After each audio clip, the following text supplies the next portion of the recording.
exactly 11 o'clock, I'm going to call upon the judge to come and do presentation on separation of powers.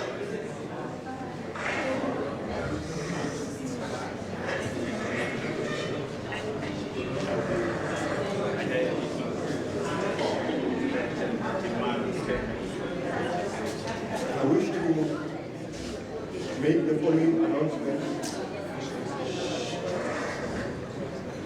to make the following announcement. That the team from SARS will be here with us throughout. So if there's any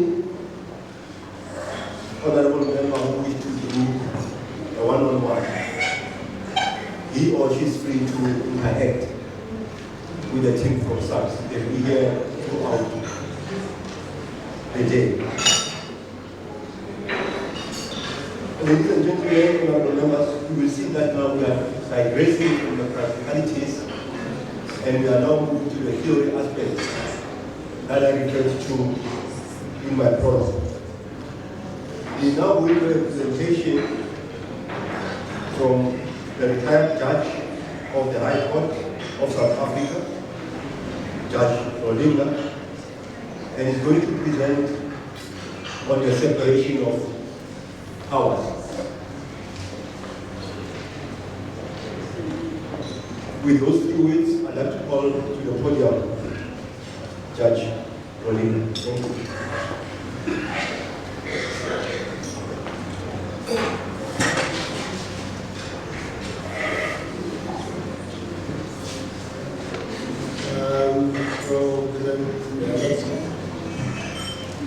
I'm sure they are good. They are good. Yeah. Ah, good. Program Director, the contract in the North Indian mine. The Choyano because the very level free starter from 1996 to 2001.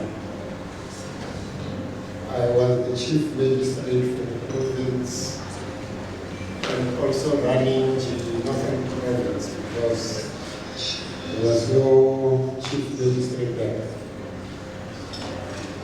And before I left, I had established Sitsabe. I think you know about the shelter for women, the abused women. And then I had established the juvenile center and the juvenile court. And I'm just able to learn that those establishments still exist.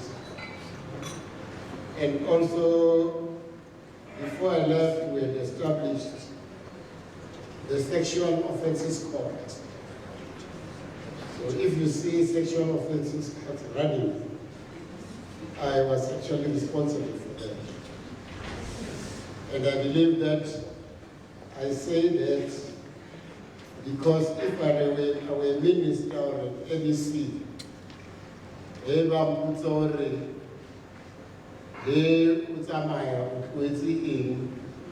this is what I would have said, and I'm proud about it. But Italy, because Free Starter for not more high. Italy because my team was Punya Science. And I loved Punya Science until somebody destroyed it. But I'm happy that but one Free Starter, Tola, another team. And I wish the name would be changed to Punya Science for the sake of Mtatemuli Mela. Mtatemuli Mela na lutu waka. Leo nalibolo na kia posti Yeah. And of course, I can tell you I was still young. I went to White Storm, if you know that club. So we used to chill there, and I went to other clubs. It was very nice being in the street. So, I'm really excited to be here. I don't want to waste time because I was supposed to be catching an earlier flight, but realizing that, Speaker, it is going to cost you double the price for the flights. I decided to cancel that because I don't want to appear in the newspapers for having spent an extra ticket for a flight. So I'll stay until my flight at 6 o'clock. But anyway, I have to talk now. Saying Speaker, the Deputy Speaker, the Chief Whip, and all the members of the Legislature from different political parties. And I believe you must understand that you are one now. The time for campaigning is gone. So we are one. But Mr. Speaker, I think we should add another branch of government. Because we don't only have the legislature, the executive, and the judiciary. We have a fourth one, as you mentioned. We have the media. I think the media is fighting for a space to become a branch of government as well. But also, it is because media is very, very important. We can't do without it. Now, my presentation is like this. I have a full paper. No. I'm an old person. I'll use my physical one. So, but you can go through that one. I've got no problem. And by the way, I was the first person to order 82 computers for the Bloemfontein court. So I know how to use a computer. And I can tell you very well, I write judgments on the computer, I research on it. But there are times when I get away from it and just use physical papers for a number of reasons. Not only Babsi, Maraki Babsi Nyana, so only Babsi. So, my presentation is in a manner that I've got a full paper which doesn't appear here. So what you see on the screen, because somebody is going to come here and push this for me, I'm not going to do it.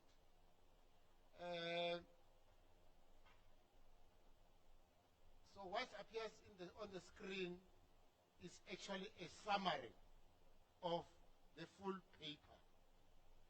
And it is a paper that I presented last week for the Limpopo Legislature.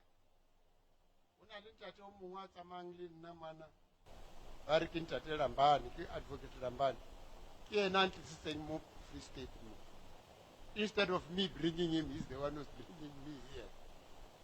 So he's just seated here. We come a long way with him. And I come, as I said, I come a long way with a number of people here in the Free State, including Ntate Mihwe, who just passed on, and many other people. I used to go to the Premier's house several times when I would come on, because there was something needed legally there. But where do I start? Where I start is for me to say the African human sapient is the oldest in the world on earth. And if you follow these studies through Maruping in the, is it in the northwest, the Kruger's Dot? What do we call it now? Whatever we call it. But if you follow that, the Sterkfontein issues, the human sapient in Africa is the oldest. It's more than 200 years. Then follows the Chinese, which is about 150 years. The Americans are the youngest. They are about 40,000 years. Or did I say 200 years? 1,000 years. Now, it is for that reason that the issue of separation of powers must have started here in Africa. And we know that when we go to our own arrangements, the community courts, the traditional courts, we have a parliament, we have the executive, and then we have the court. The parliament is the public. These are the people who make the laws in the traditional settings. And they take these laws to the king, who will actually declare that this is a law. But also you have an executive, because the king has got his own people who are appointed as ministers and MECs. So it started there. Then it spread all over. Now, during the Roman Empire, and that is not on the slide. During the Roman Empire, we had separation of powers, but it was not actually a complete separation of powers. It was not until in 2015 when King John fought with his barons. Barons are what we call the House of Lords now. So there was a scuffle between King John and the barons. And King John then decided they must be awarded rights. There must be justice. People must have a fair trial. And therefore, the issue of separation of powers started there. But it continued, because then, when it had to apply to King John, in other words, the fair trial, the issues of equality, he refused to succumb to that. And it was not until 1216, after he died, that what we call the Magna Carta was brought into play by King Henry III. And then, of course, later we have John Locke, a philosopher of those times, who then suggested that there must be a separation of powers because the kings were abusing power. And John Locke said, because man has got a tendency to abuse power, he can't be the same person who sits on the throne and then who is the executive and who is the legislature. So the separation of powers started there. But it was further developed by Montesquieu, a 16th century French social philosopher, who then came with what we have today: the executive, the judiciary, and the legislature. And he also intimated that because man has a tendency to abuse power and is not afraid to make others suffer, we can't have power in one person. There must be separation of powers. It is for this reason that up till today, in the USA, in Germany, in South Africa, and of course, in particular, the country that I love, where I studied in Canada, where they have a constitution which I consider to be the best constitution in the world, followed by the South African constitution, followed by the German constitution, and thereafter the USA constitution. I have studied the constitution, and I can say that without boasting. My master's is on the comparison of the constitution of USA, Canada, and South Africa. And people say that our constitution is the best. I think the Canadian constitution is actually the best. I did my master's on legal philosophy and constitutional law, and reading papers on separation of powers for many years, I think starting from 2005 until today, but particularly concentrating on judicial independence. In 2005, I was a link between the UN judicial rapporteur and the Commonwealth Magistrate and Judges Association. I was the vice president of the Magistrate and Judges Association Commonwealth for 12 countries in Africa, including Eastern Africa, Central Africa, and Southern Africa. So I headed those countries for about 12 years. And I only retired after I became a judge.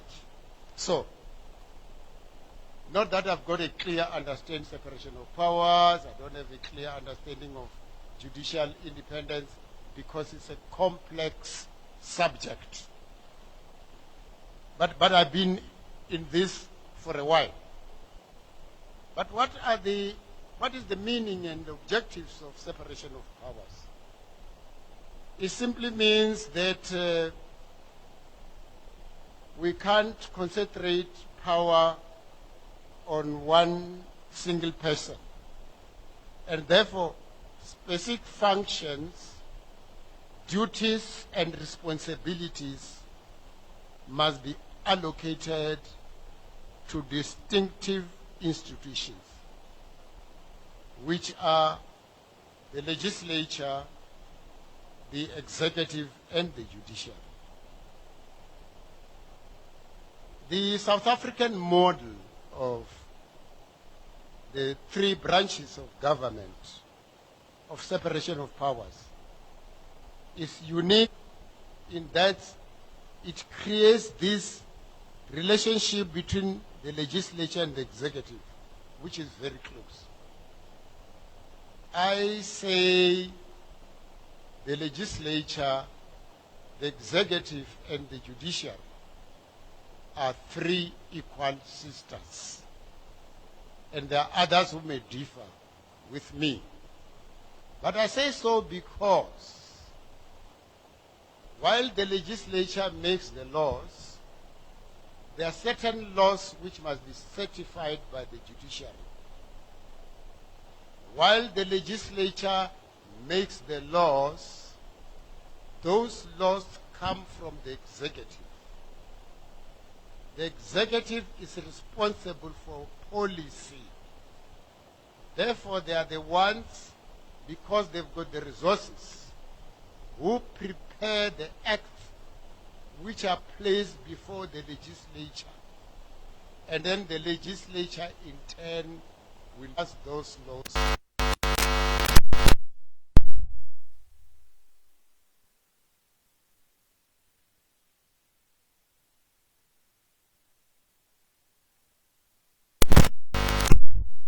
Or anybody is not satisfied with those laws, they bring them to the court, and then the court is either they certify them or they will actually review them and set them aside and allow for a certain period for the legislature to correct whatever they would have said. Now, I had somebody asking the question whether the judiciary makes laws. Who makes the laws? And it is like this. The role of the legislature is lawmaking. It provides legislative oversight. It provides budget oversight. There is public participation, and there is also international participation. But let me quickly say the following. That these three branches of government make laws differently. The legislature makes 99% of the laws. But these laws are generated by the executive, because it is the executive that actually decides on policy and prepares these acts, and then they go to the legislature. But in turn, the judiciary has the power to review this legislation. And I'll give an example. You remember we had a case by Tech on AIDS many years ago, where Tech was saying our people are dying, we don't have medication because the executive is doing nothing about it. And you remember there was a fight against the president, and people were saying that the president is refusing people medical access, which I believe is not true. All what the president was there at the time, and I shouldn't be talking politics, I'm not allowed to do that. And at the time, the president was simply saying, you can't feed our people medication unless we feed them well. People must be fed well, and we must understand this medication. But anyway, Tech went to the Constitutional Court, and they won the case. After they won the case, the court made what we call structural order, an order. Structural orders is where the court will actually direct, because the court doesn't make instructions. A court directs, where the court will direct the executive or another party to do a certain act. For example, the court said it is time that we give antivirals to our people. It is not my phone that is ringing, not at all. This person must know that I'm on the podium. Now, the court, in a structural order, gives sort of an instruction, but it's a directive to the executive or any other party. For example, in a procurement case, like in Gijima, like in the Prasa matters, courts have decided that because you have already started with this particular work, you must be paid a certain amount, but because the procurement procedure is wrong, we are setting it aside, you won't get the rest of the money. That's a structural order. And through that, therefore, the judiciary makes laws. By reviewing certain acts of the legislature, the judiciary is making laws. But 99% of the laws are made by the legislature. Now, these three sisters, the legislature, the executive, and the judiciary, are always at loggerheads. And as I told you, I've been in Canada and I know the judiciary had to fight to get certain rights. I was listening with a lot of interest when Mr. Hugo was actually making a presentation that the legislatures, they can even get money to study, you get money for accommodation, you get money for a car, you get money for a lot of other things. That doesn't happen to the judiciary. Much as we get cars, which is wonderful, and I think we're the only ones who own those cars. The rest of you use your cars and then you are paid, or otherwise they buy you a car. For example, ministers are bought cars. They belong to government, those cars. And then they use fuel from government. Whereas with us it's the same. We get the car, we get the fuel, they service our cars, and at the end of the day, if you want, you may actually buy that particular car. That happens. But I can tell you, we don't get accommodation, we don't get all these other benefits that you're talking about. We don't. So you are very lucky as the legislature that you get those benefits. Do I have today say that please use them well? Let's not see you in the media having claimed that Kronstadt is 600 kilometers from here. It is not, I know. I've traveled all the courts in this province, and I can tell you how many kilometers it is from here to Edinburgh, to Jackarsfontein, and to Vepenar, to divert whatever. I know about those kilometers. So if you say Kronstadt is 600 kilometers, it is not. It's about 120 or 140 kilometers from Bloemfontein. And Velcom, I know how far it is as well. So please, when you do kilometers, do them properly. But the message that I want to send is the following: is that the legislature is in charge of law making. And therefore, what the legislature does is to make new laws in terms of Section 44 of the Constitution. You deal with constitutional matters, national legislation, provincial matters, and municipal matters. You know, when talking about municipal matters, this morning I was just listening to the news, and the Minister of Electricity and Energy saying, or Minister of Electricity then now, Minister of Electricity and Energy now, he's saying the municipalities owe 78 billion.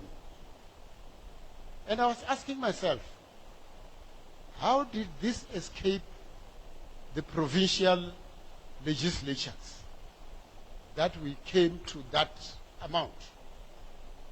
How did this escape the local legislatures, the municipalities themselves, that we came to that amount? It means somebody was not doing his job. Somebody was sleeping on the job.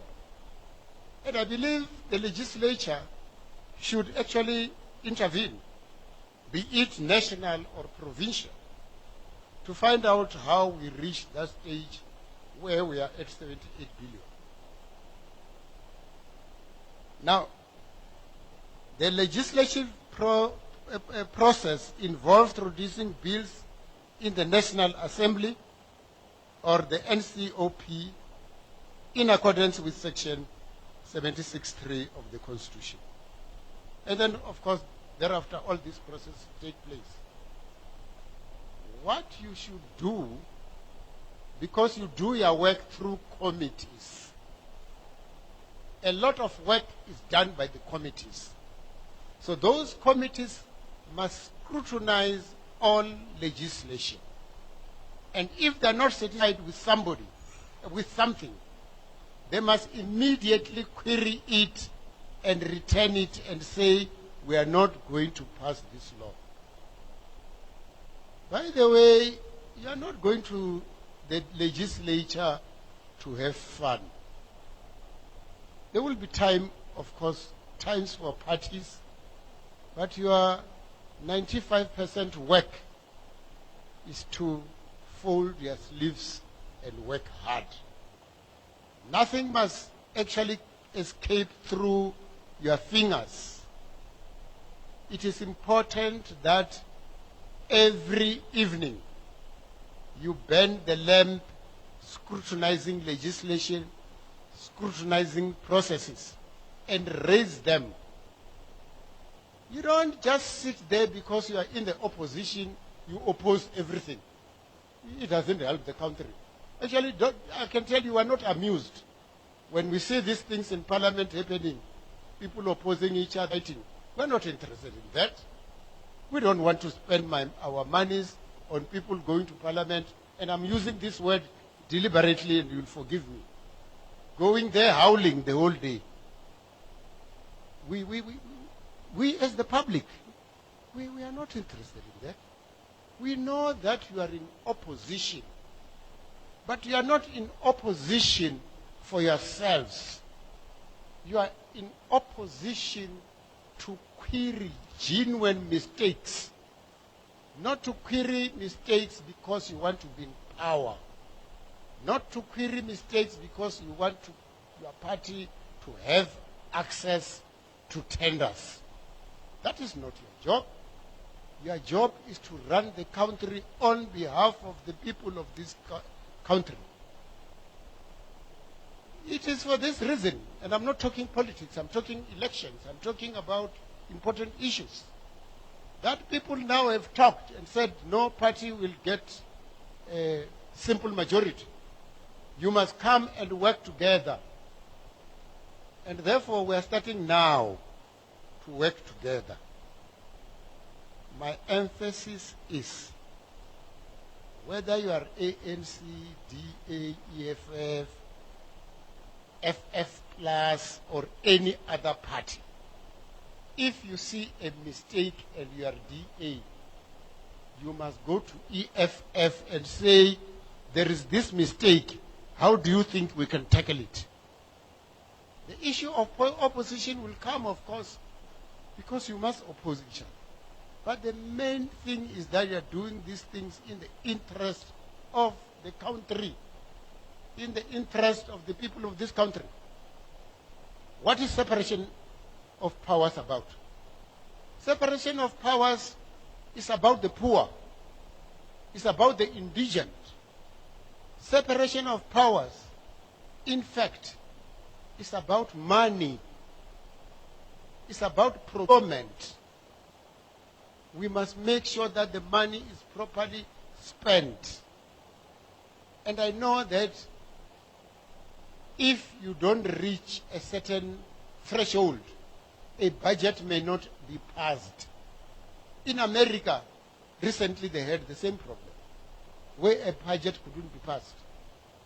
And they had to start talking so that we pass a budget, because that budget is not meant for the members of parliament or the legislature. That budget is meant for the poorest of the poor, who must get their social grants. Our children must go to school, and therefore, sithembelekini, we leave this in you. And if you think you are not important, if you think you are only 23 years old, or you are 35 years old and you are still young, you are very important. You are an old lady of 90, you are an old man of 90, and you must start thinking like that particular old man.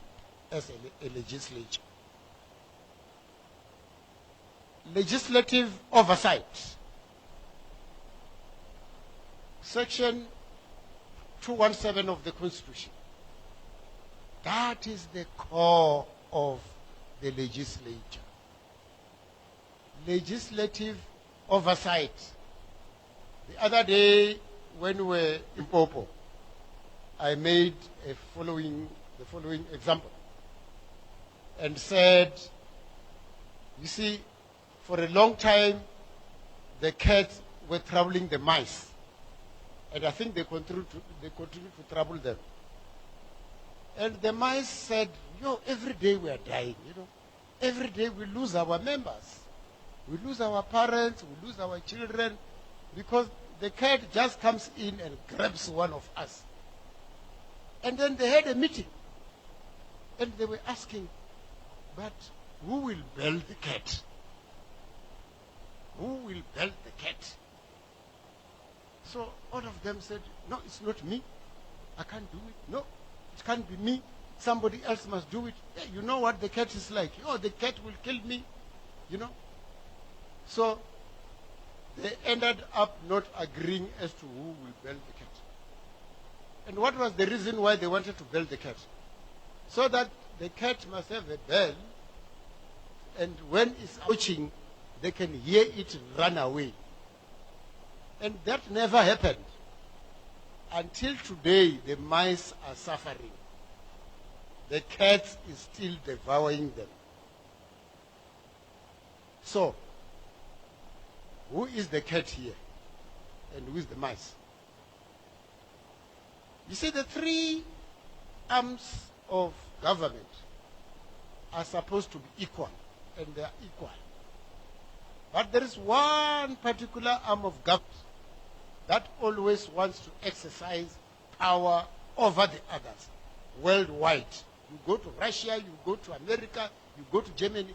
Is that particular branch of government that does it. It is the executive. The executive wants to control the legislature. The executive wants to control the judiciary worldwide, wherever you go. So, you as the legislature must go and bail the cat. You must bail the cat and be able to have oversight over the cat, the executive. You see, I'm a very open-minded person. I've traveled the world. I've been to more than 25 countries. And I've seen how countries are run. I've seen how the judiciary is run. Sometimes we have got to intervene as the judiciary, particularly the common, because there are executives who want to remove this judge because this judge is against their decisions. If this judge is doing this, then the judiciary is not good. At one time in 2005, they wanted to amend the constitution so that the executive must have control over the judiciary. But one president of this country refused and said, I've got no interest in controlling the judiciary. And thanks to that particular president. It was during 2005, and you know who was the president at that time. He refused, and he said, I don't want to control the judiciary. Now, what the executives do, you've seen what Trump is doing now in America. He's criticizing the judiciary. Biden also, when the judiciary said this, he was criticizing the judiciary. Here in this country, we have had a number of political parties criticizing the judiciary. But we have had a number of executives want to have a piece of what the legislature is doing. They want to direct as to what the legislature must do. It is not their job. It is your job. You must refuse. Tell the executive, this is not your space. It's our space. And I know why you are afraid. Some of you came here through the executive because there is a list. There is a list, and then they say, no, this one, no. And then they can even go and take somebody who is number 170, he becomes number 7. They do that. And they are tired. You are afraid, or if I act, I won't go to the legislature. I think it's high time that we take that fear away as the legislatures. You are here through the people. The people elected you to come here. You were not elected by a minister or an MEC or premier. You are here because people elected you. And of course I can say immediately that certain processes we'll have to get rid of them because they are not helping us. Maybe it's high time that we elect a president directly. Instead of a party saying this is our man, even when people don't like him, he becomes president, he becomes premier. I'm saying this as a judge, and I'm not speaking on behalf of the judiciary. I speak on behalf of myself as a member of the community in this country. Therefore, you will never have proper oversight if you are still ruled by fear. You have got the power. By the way, the president becomes president because, and he has got authority because he has been bestowed with power. That power comes through elections, it goes through when parliament is sitting, is nominated, and then is actually elected as a president. Without that, you'll never be president. You don't just stand up and become a president. You yourselves come here because people elected it to be in the legislature. And therefore you took an oath without fear and favor. I'll serve my country, and then you say a lot of other things. I realized that there were people who couldn't even pronounce certain words. And I was wondering if they understood the type of oath they were taking. Whatever it is. But my oath is clear. It's without fear, without prejudice, and with impartiality. So I don't have fear.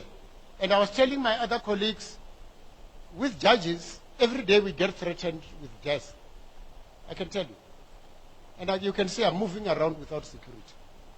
Maybe we are the ones who need security more than certain people. Because we deal with criminals every day.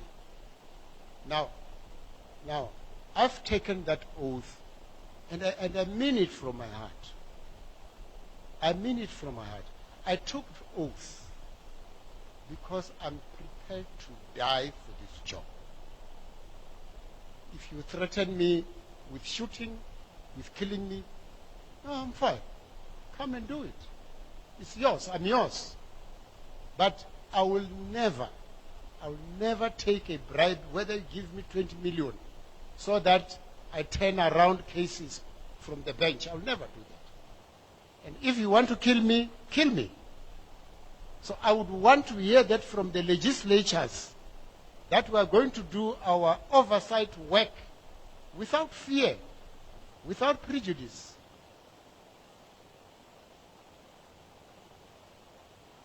And then budget oversight.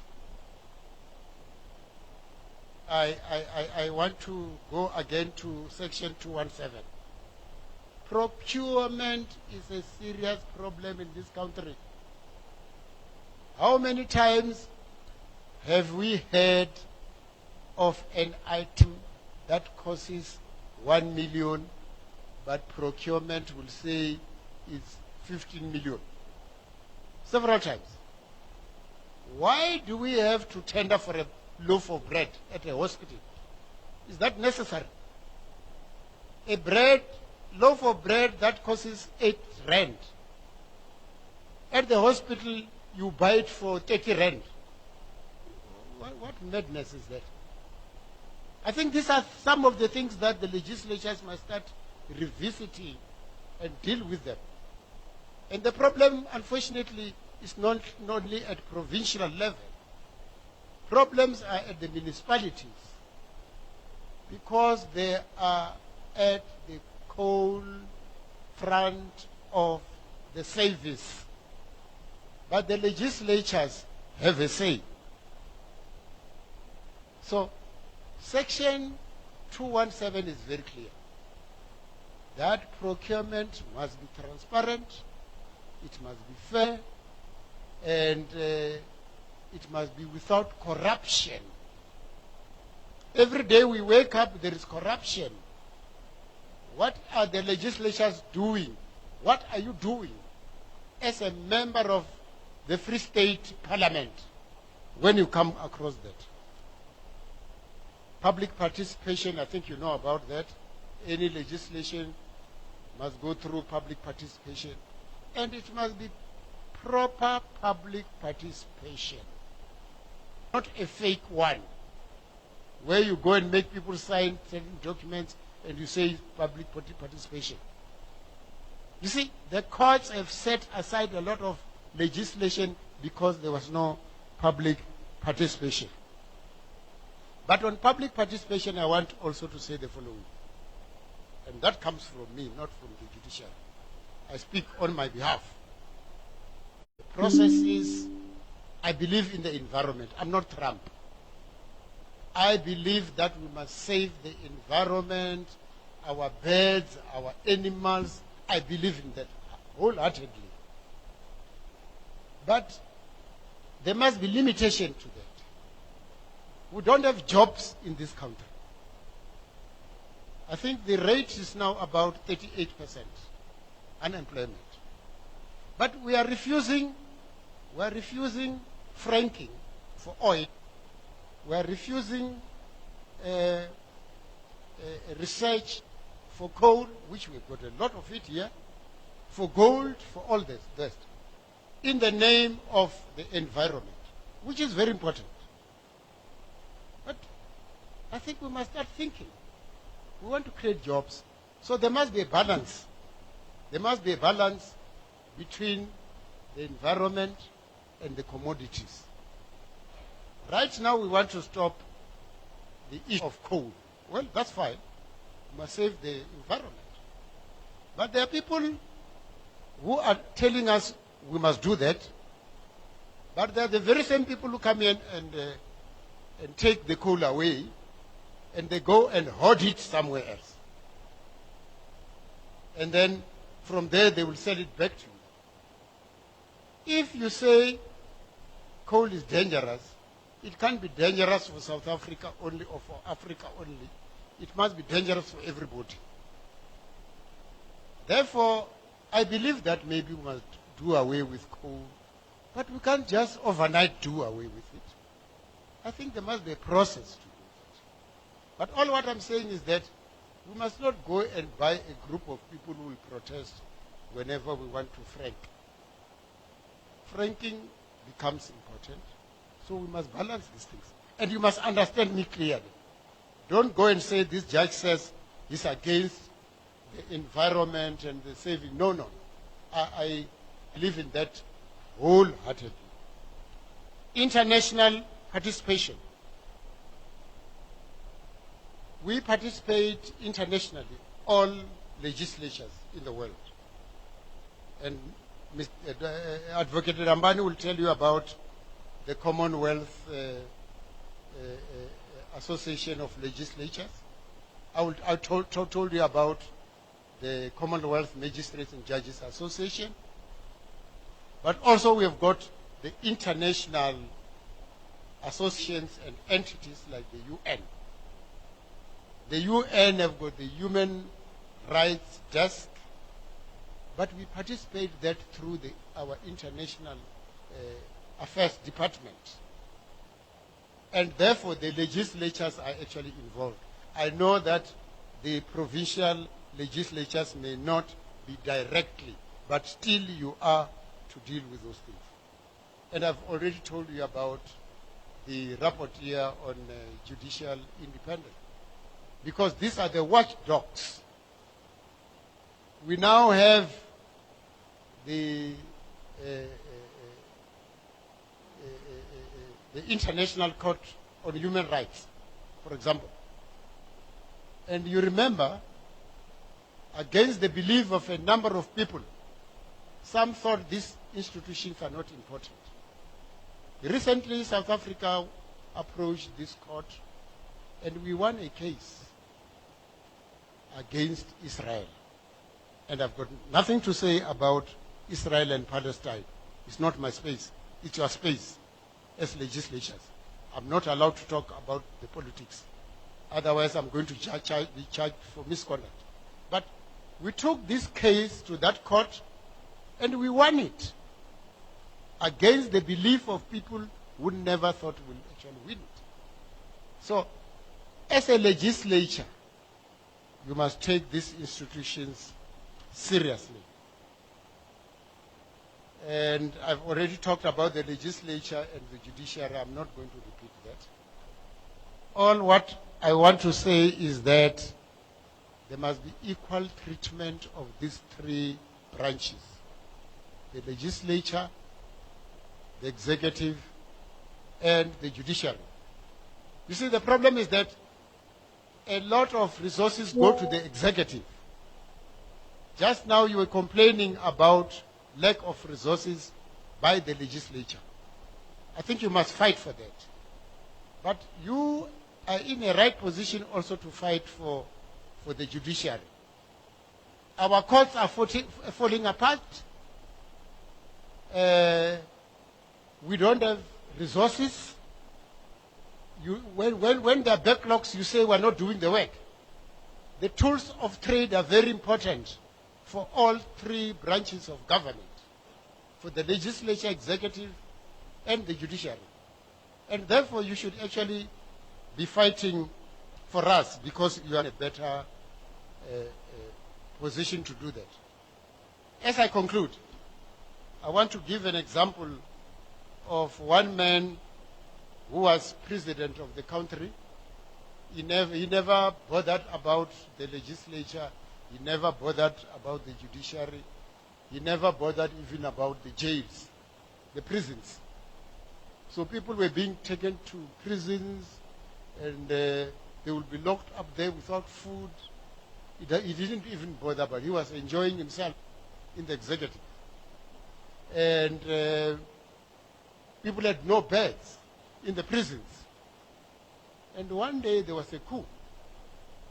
And then somebody took over. And then they threw him into jail. And when he was in prison, they gave him the same treatment that he was giving to others, or that he denied the others, the rights to food, access to water. And when he was there, he didn't even spend a week. He was mourning and saying, "No, if I knew, I wouldn't have done this. I think we must have enough water in prison. We must have enough beds in prison." But it was too late. He could have done it when he was still president. Now, don't wait until it is too late. And I hear there are people who want certain judges to go. They want the judiciary to be controlled, in fact. If you dare do that, you want to control the judiciary. Because we've got a Bill of Rights. You want to take away the Bill of Rights. I'll tell you, one day you'll regret when it is your turn. You'll be in prison or you'll be in trouble, and you'll say, "We wish the judiciary was here." Please protect the judiciary. And I'm concluding now. The concept of separation of powers is rooted in the understanding that the democracy and the rule of law require both division of powers and mutual checks and balances. And in South Africa, we have got this beautiful constitution. We've got the Bill of Rights, which we must continue to protect. It is not only the judiciary that can protect. All these but it starts with the legislature. And I therefore plead with you that you must protect these three arms of government. They are important for you, they are important for the judiciary, they are important for the executive. Most of all, they are important for the poorest of the poor in this country. And I end with the following, and I want to paraphrase. Mahatma Gandhi said, the earth produces enough for everybody to eat, but for the greedy, not everybody can eat. Can we go home with this and think about the poor and work hard? And of course, I also want to congratulate the new president of this country. I want to congratulate the speaker for his appointment, for the deputy speaker, the chief whip. I want to congratulate the premier. Most of all, I want to congratulate all of you for having been elected to be part of the legislature in the Free State. I don't have to thank you because you invited me here to talk. I am a member of the International Toastmasters Club, which teaches about how to dress, how to talk, but it also teaches about a little bit about toasting. But I am taught that when you invite me to talk, I shouldn't thank you. You are the ones who must actually thank you. Okay, that's how I end.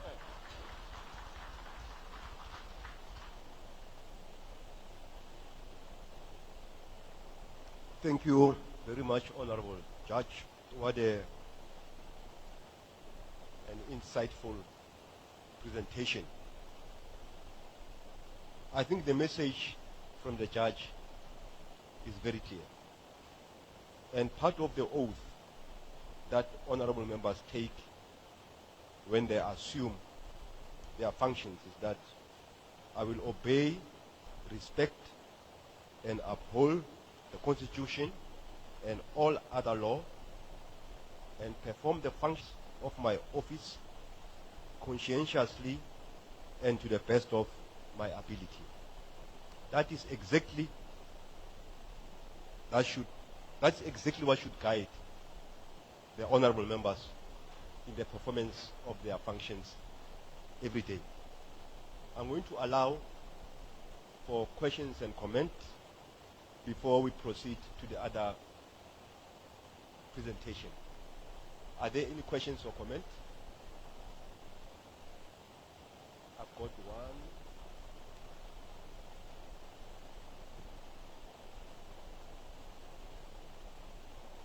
I can't see properly.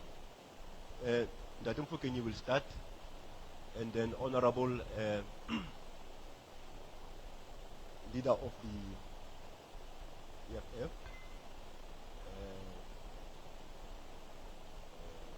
Dadeli Popo, and then Honorable MEC Zanele, and Honorable Chair of Chair Datumpo. So, Datumpo Kenyi will start with you. Honorable Datumpo Kenyi, Honorable Dadeli Popo, and then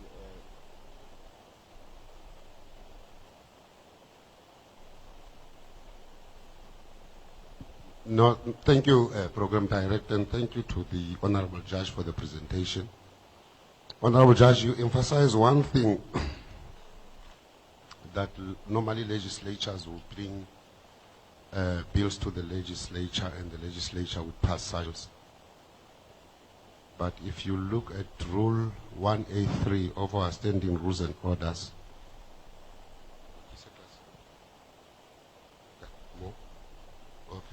okay. If you look at Rule 1A3 of our standing rules and orders, we have provisions made for members to craft private members' bill. I think it's a trend throughout legislatures that you don't have legislators as members of the legislature crafting bills themselves, but awaiting bills always from the executive. So I think it's a matter of capacity. So how does one go about that in terms of capacitating members? We know that they are not judges or advocates, but what would you propose in terms of how can capacitate members to come up and crafting private members' bills? Thank you. Thank you, Madam Fukeng. Honorable Dateli Poko.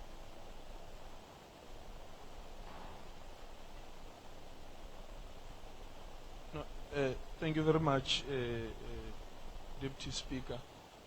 Perhaps one needs to start here. I think separation of power has been presented very clearly, and I think the judge there must be commended.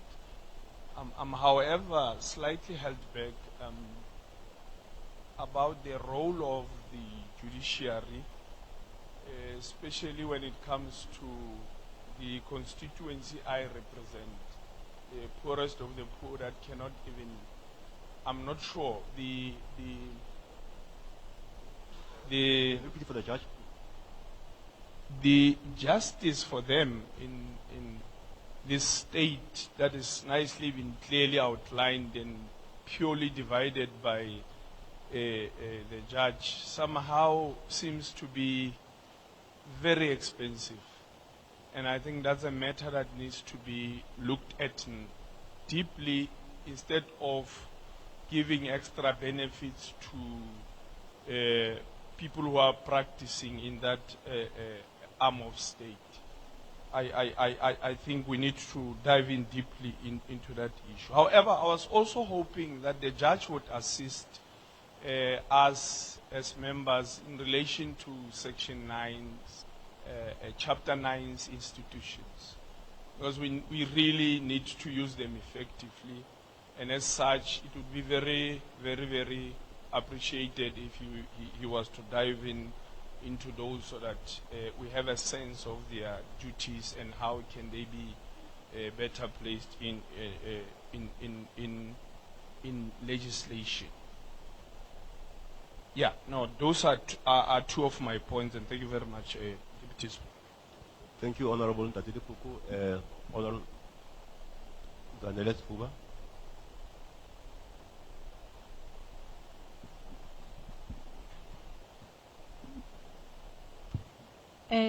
Thank you, Ndate Mabalane, and thanks, Judge, for this presentation.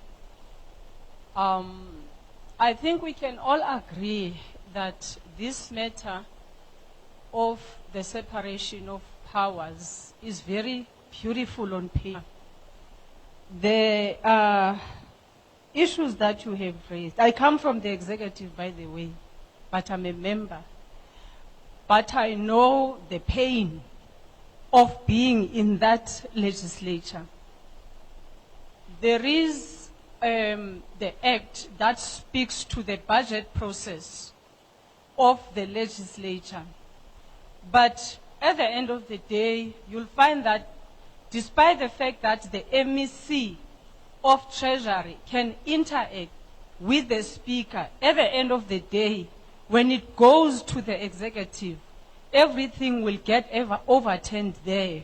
Mind you, the Speaker does not attend the executive budget Lekgotla. And I think it does not only appear here in the Free State. It's something that is nationally and also even in Parliament. So what recourse does the legislature have? Because if you say you are not going to pass the budget, then the people, the constituency wouldn't understand. They will view that as if the legislature does not want to release money for service delivery. So it's a catch-22 situation. And the other thing, you mentioned that these three arms of the state, as stipulated by the doctrine itself, they are equal. But if you look at it, even the remuneration of the heads of these institutions, it is not the same. So I think that is why the executive thinks that they are above the legislature when it comes to everything else. How do we then approach that? Because I think that is where it starts. That even we know that the president is the head of state. That is why immediately when he is elected as the president, he ceases to be a member of parliament. He becomes the head of state.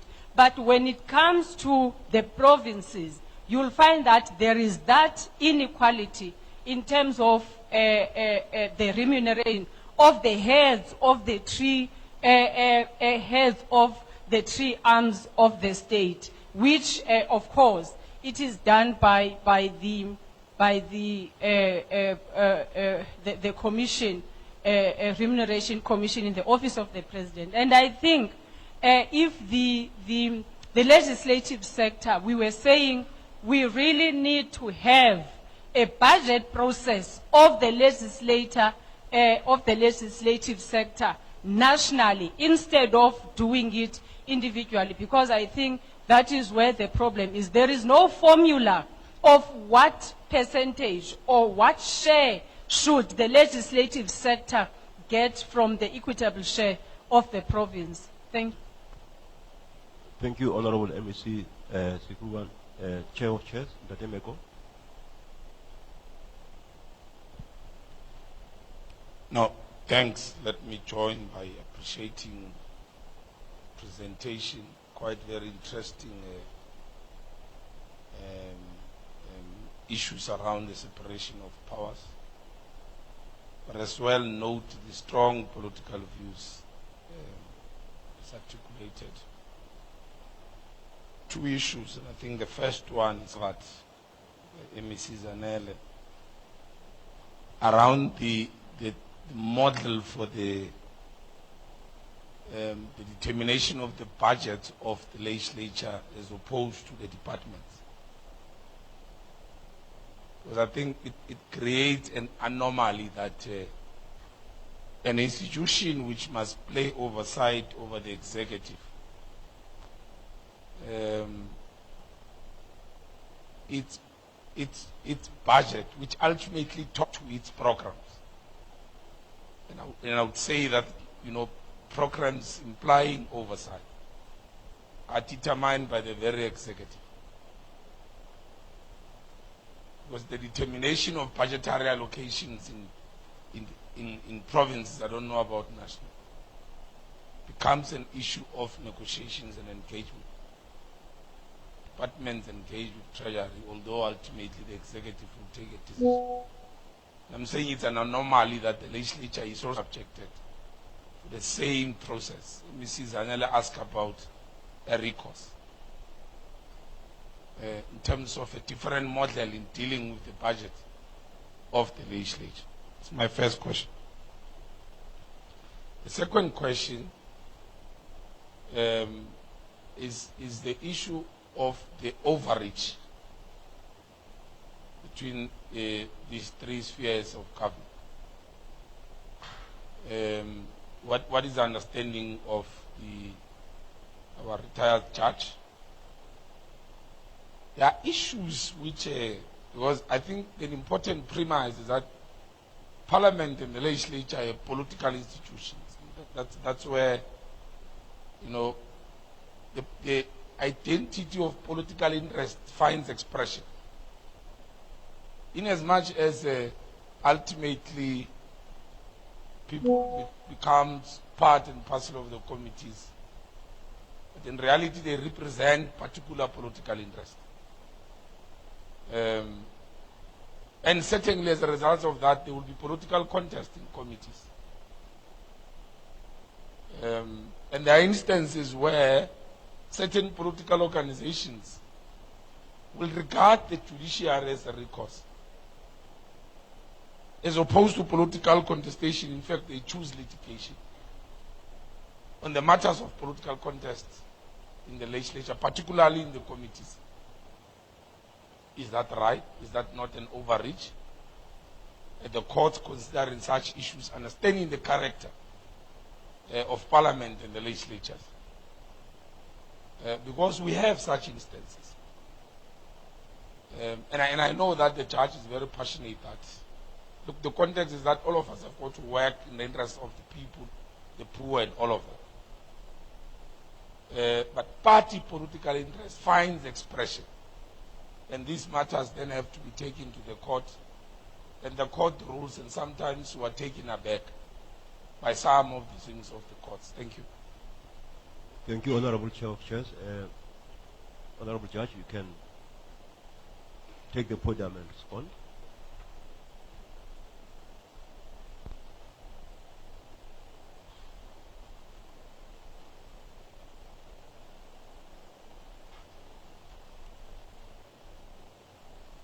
I wanted to start with the last,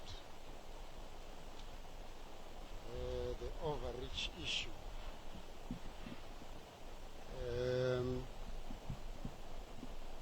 Because I wanted to say that we must never confuse the three spheres of government: national, provincial, and local, with the three arms of government: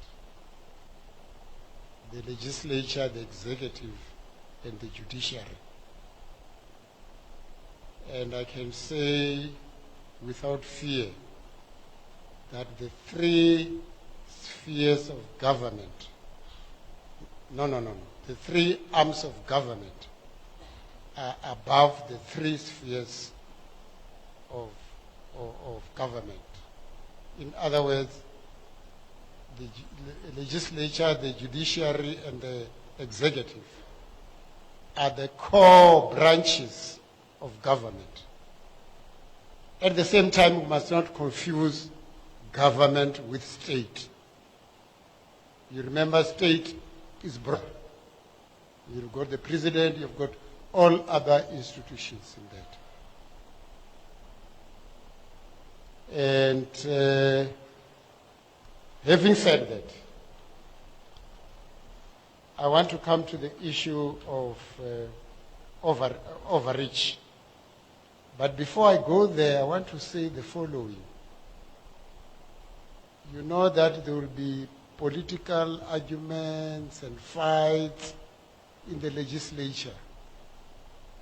And you know why? It is because we are infusing politics where it is not necessary, where the Constitution and even our acts don't provide for. We infuse those things and we spend more time discussing remnants instead of discussing core issues. The core issues are about service delivery to the poorest of the poor, particularly the provision of water, which is an absolute right. You can't tell anybody, Mam Hosi sitting somewhere struggling with a pensioner, and tell you that I can't provide water. No.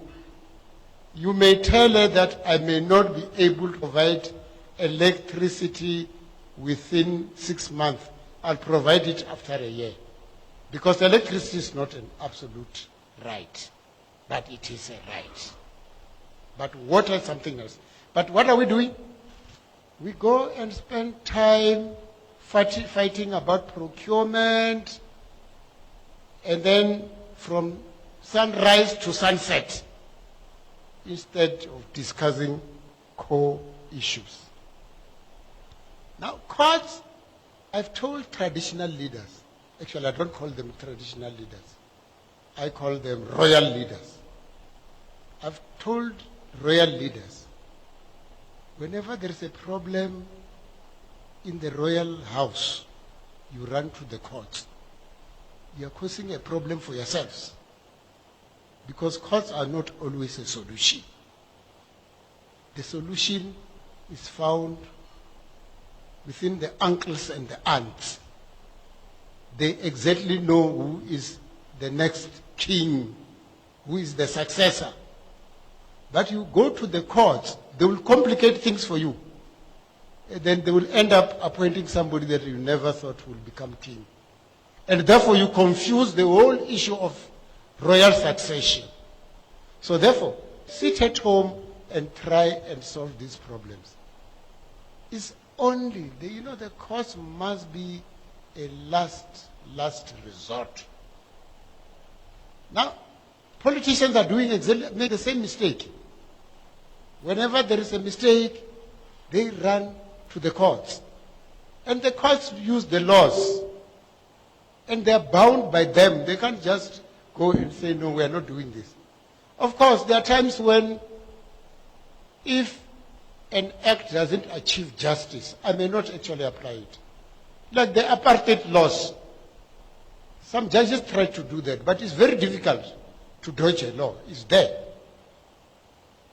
And therefore, I would caution that please don't rush to court, negotiate amongst yourselves, and then find a solution. Even amongst different political parties, because that is your duty. But the other thing that you must remember, if there is a difference between provincial and local, you are not allowed to go to the court until you have exhausted all avenues. And avenues would include what? Negotiations. The court will ask you, you come with an agent matter in court. I'll ask you, did you sit amongst yourself and discuss? No, the other one doesn't want to talk. Oh, no, the other one is difficult. The court will say, no. I'm dismissing this, or I'm striking the matter off the roll. So I think in as far as that is concerned, we need to do things properly. Overreach. The courts, I said it the other day in Limpopo, there's nothing like overreach. The courts are simply doing their duty. Because courts don't go and look for cases. You bring cases to them. It's very, very clear. Courts act only when there is a dispute. And who is bringing the dispute? It's not the courts. It's yourselves. So the court must deal with it. So there's no overreach. And I've heard in a number of cases, no, the court has gone too far. They are taking over the powers of the institution. Nothing like that. The three arms of government are equal, and the court must also act accordingly, and there are the rules and processes that must be followed. I want to go back to the private members' bill and the issue of capacity. Of course, that's the law. If you want to raise an issue and you realize it can't go through unless I come up with a private member's bill, you do it because you're qualified to do that. But you're asking me, you're not capacitated. But you have got a research desk. The other day I was training researchers in Limpopo. Those researchers must be equipped with resources in terms of budget and everything. And you must have qualified people. Problem yalona king ki wana wa mmu. Once you start talking about wana wa mmu, kurwena wana wa mmu, you can't get this post. You are not the child of the soil. You can't get this post. So this problem of favoritism and nepotism is a serious problem. Because amongst the researchers, you may find that somebody was brought by somebody. This person is not qualified. So they won't advise you properly. But if you have got qualified researchers, they will advise you properly. They will draw these bills for you properly. So, Kim Merekwaluna is your problem. You must go and solve it. The role of the judiciary, I think you talked about extra benefits. All what I'm saying is that, judges, ministers, if a minister gets this, a judge must also get it. If a minister gets this, the speaker must also get it. Once we balance these things, we'll never have any problem of people quarreling. Of course, it goes according to responsibilities. You can't pay the president the same salary as the minister, or the speaker the same salary as the president. And you know that in the legislature, who gets the most money is the speaker. Is that not so? Yeah, I know. And in parliament, of course, is the president. But you know who is paid more money? Who is the most highly paid government official in the country? Can you tell me? No. It's the Auditor General. And you know why the Auditor General is paid the most? It's because the Auditor General supervises even the President. The Auditor General supervises the Premier. But the problem is with you. You are a DG with your staff. You are to be audited. You want to buy auditors. We have had cases like those. If we don't do that, this will never happen. So, get qualified people from now on. I know you made mistakes. You brought was Standard 6. And then Standard 6, he head of SABC, and somebody becomes a director without a degree. Mara any advertiser a degree or diploma. But you find a matriculant or somebody with a Form 3, unsimole, every day unwa cold drink. We must get rid of corruption. That is what we must do. It's happening everywhere, I know. And it's a difficult issue. Very, very difficult.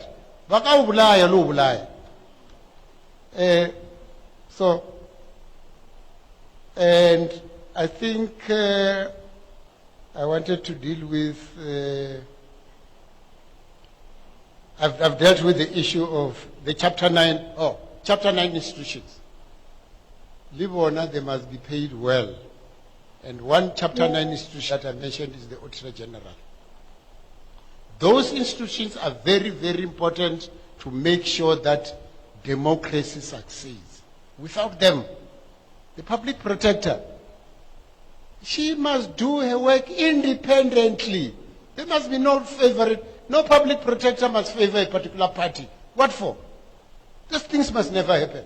If you get a public protector now, today this one public protector favors this party, so she does something towards that party.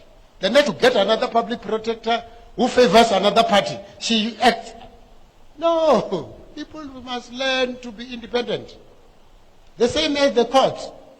Courts have got no eyes. As you see me here, there's no judge who came from the sky.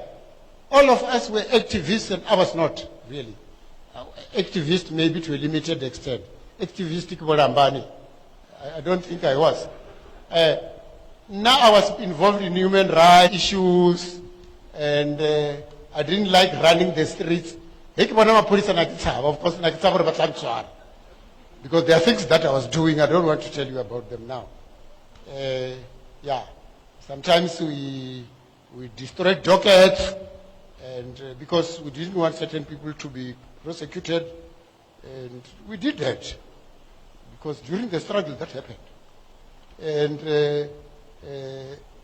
sometimes we were at school, we were behind the things which were happening, burning of buildings, but I was never an activist. I'm not a political icon.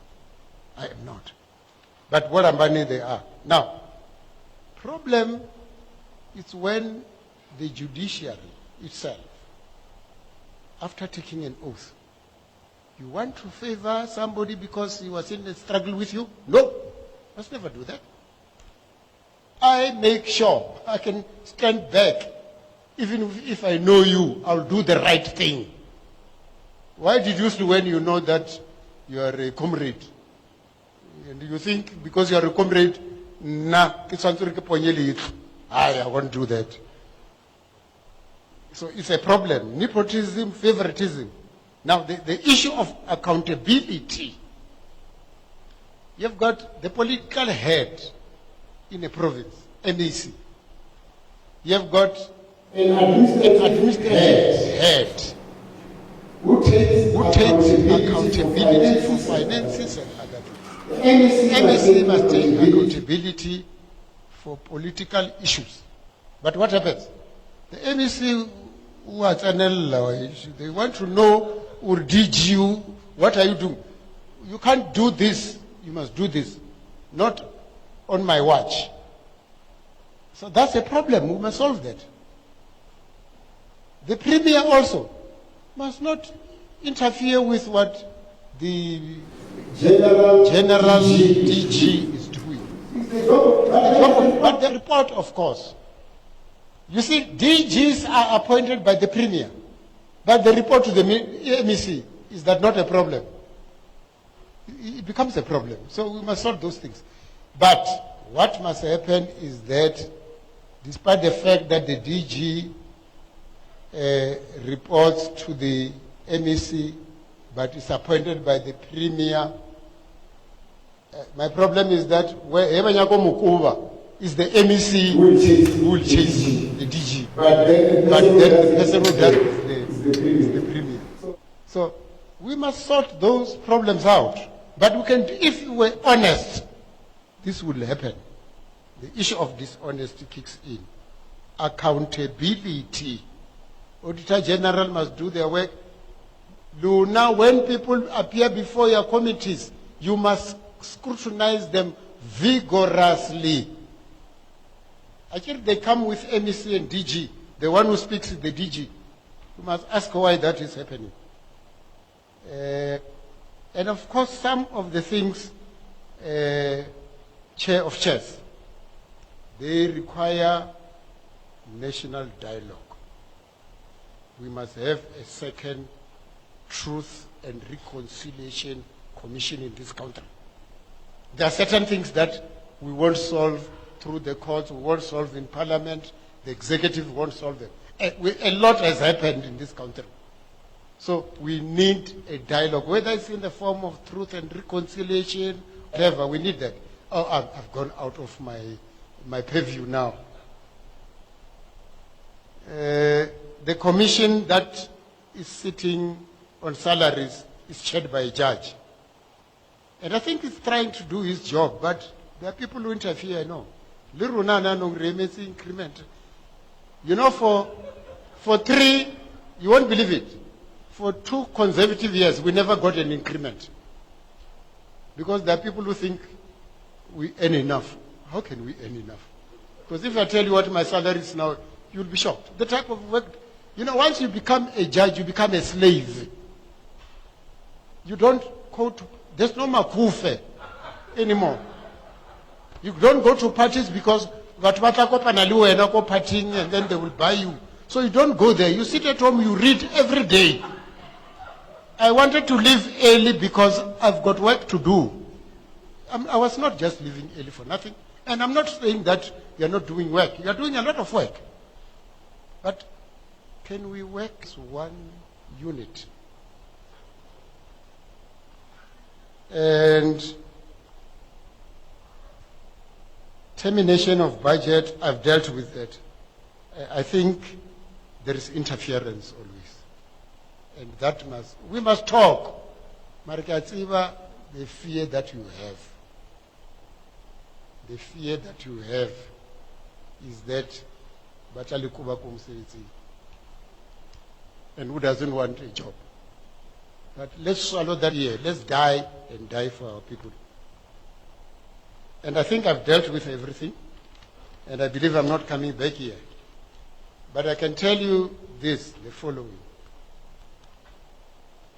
You as the legislature must fly like a vulture. And you must fly without perching. Because the hunters are shooting without missing. I want to read. You must fly because you are a vulture. You must fly without perching because the hunters are shooting without missing. And they will shoot you without missing. So therefore, don't perch. Continue flying.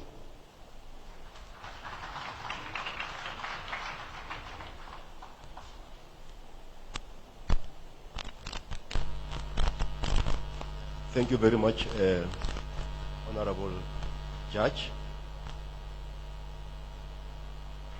Because of the nexus between the presentation of the judge and the next presentation, I'm going to immediately request Advocate Lambani to come and deal with the committees, functions of the committees, and so on and so on. But I think the message that comes across quite clearly is that it is time as a country that we abolish nepotism, we abolish favoritism, and we appoint only the qualified to do the job. With those words, Advocate Lambani, you can approach the podium for your presentation.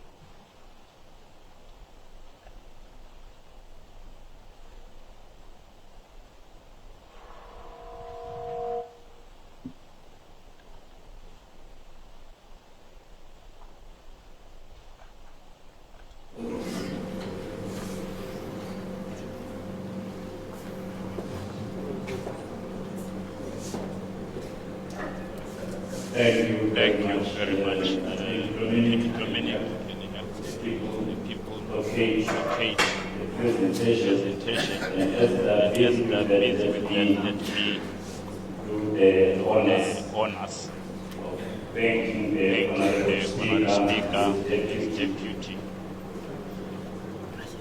and the honorable members, and the whole of management of the Free State Legislature for having that confidence in me to ask me to come and be in their place, as they told me that a prophet is usually not heard at home. What I'm about to present is what they know, but they know it is best said by somebody else rather than themselves.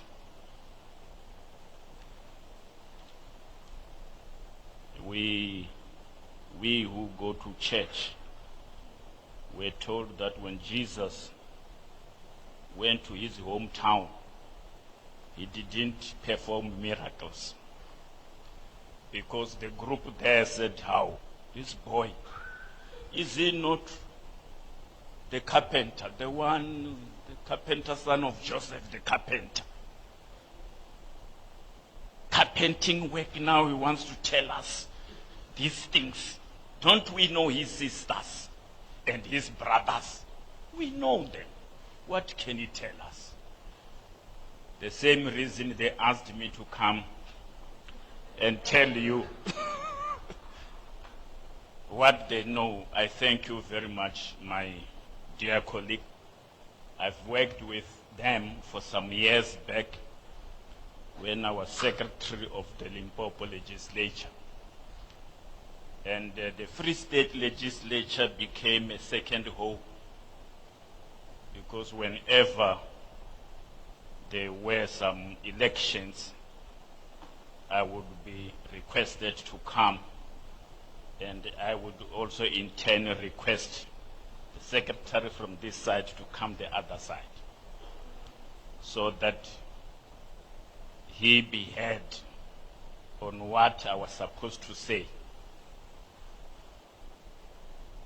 I know that what the judge was saying and what I'm going to say, there's some interrelations as we speak of oversight responsibilities of the legislative sector. and accountability issues. But I wanted to start with an interesting case of being fair. The story of a fair judge, Judge Rauringa. The judge was presiding over a civil matter. A civil matter, for those who are not so crude in legal issues, it's a matter between two individuals or two parties or two organizations. Criminal matter, it's a matter between one and the state.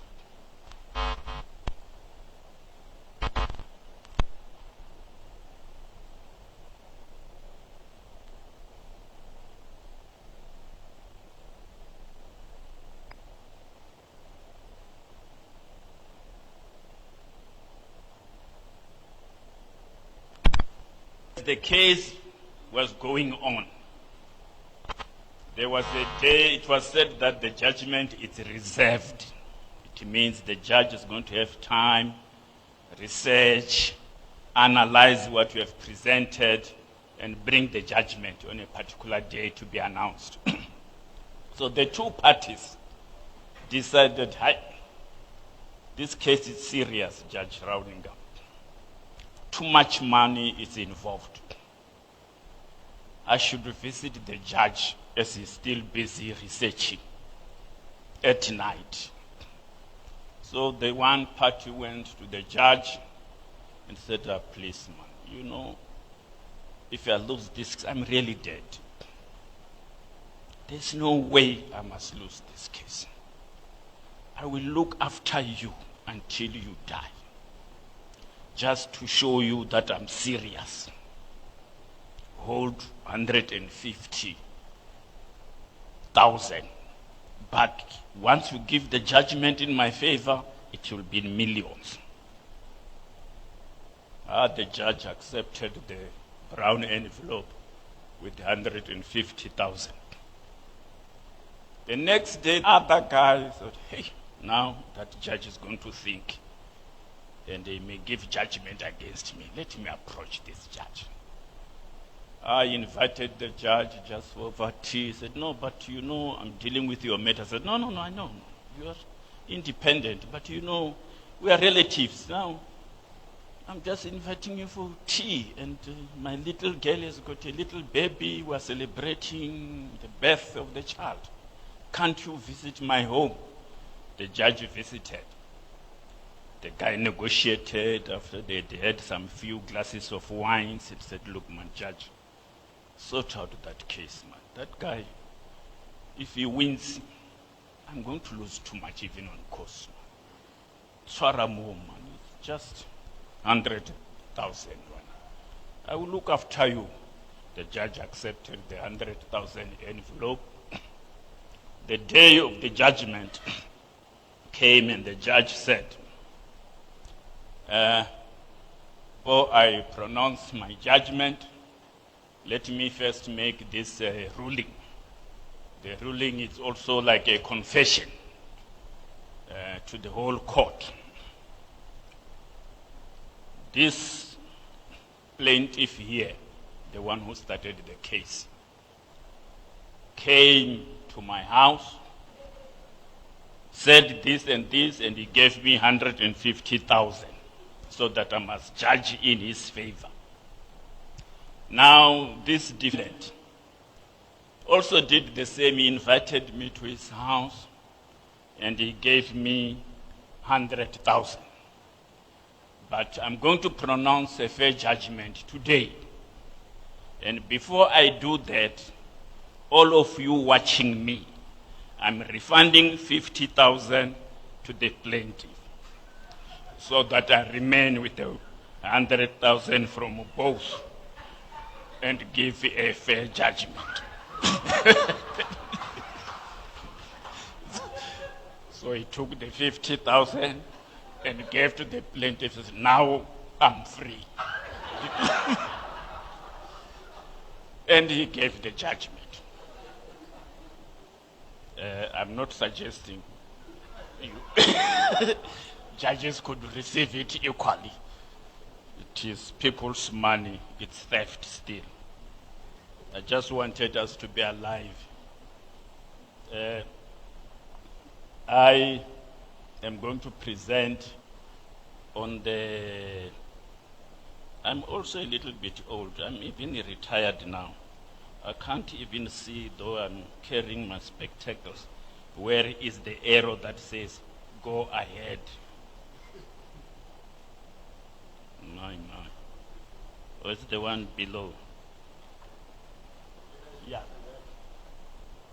It's an overview on the constitutional mandate, governance structures, roles and responsibilities of political leadership, standing committees and portfolio committees of the legislature, and the role of the administration. The legislatures operate through committees. It is good that I must give this background. I'm told you were electing chairpersons yesterday. And members will be divided into various committees. We have three distinct committees. We have what we call standing committees and portfolio committees and what is termed ad hoc committees. Standing committees are committees which are not related to any particular portfolio. And portfolio in this sense, I'm referring to a particular department in government. It's a portfolio. The standing committees do not have a particular department they are looking after. They exist without any particular department. The other committees, which are called portfolio committees, are related to a particular department. Either you have a committee on education dealing with the Department of Education, you have a committee on finance dealing with the treasury, all those kind of things. And then now you also have what is called, which is not a standing committee, but a special committee for the legislative sector, which is called the oversight mechanism. That is in terms of the Financial Management Act for Parliament and the legislatures. The ad hoc committee is the committees that you establish just for a particular issue. Actually, it's a Latin word which means for this. It's a committee just for this. When this is finished, the committee is finished. It doesn't exist wire. The other standing committees, they exist forever. The portfolio committees exist because a department exists. If the department disappears from the picture, it means the committee also disappears because it has got no department to have oversight over. So I just wanted to clear that part. And the legislatures work through committees. These committees are actually the same legislators. You are the same members. One member can be in many committees. Another may be in fewer. And they are usually meant for all parties that are represented in the legislature to participate in all those committees.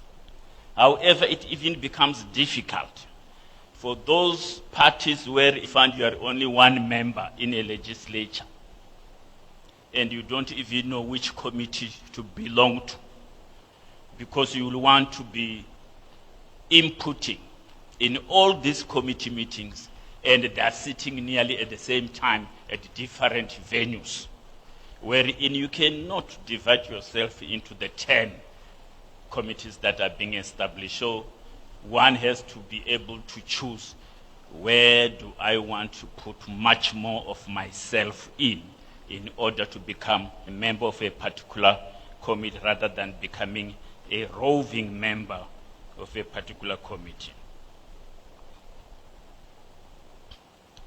Section 40 of the Constitution provides that in the Republic, government is constituted as national, provincial, and local spheres. I think the judge mentioned this when he said you must also distinguish between the spheres and also the arms, which are interdependent and interrelated.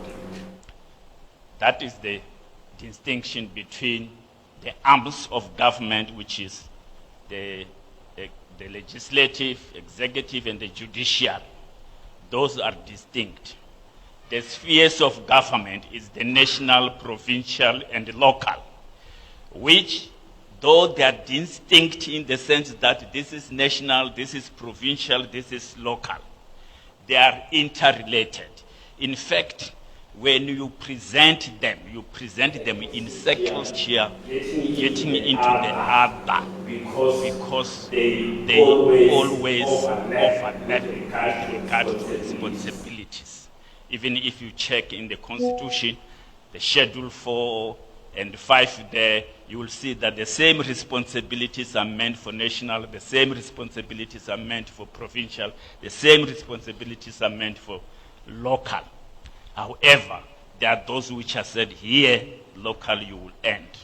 Here, the province will take over, but may come down to you.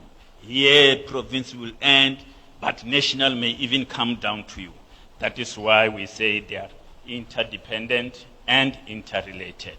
The Constitution further provides under Schedule 4 functions areas of concurrent national and provincial legislature competence, and under Schedule 5 the functional areas of exclusive provincial legislative competence. That is just what I was saying. Legislative authority. The provincial sphere, Section 104 of the Constitution confers legislative authority to the provincial legislature. Oversight over the executive organs of state in the province and ensuring implementation of legislation. That's Section 114.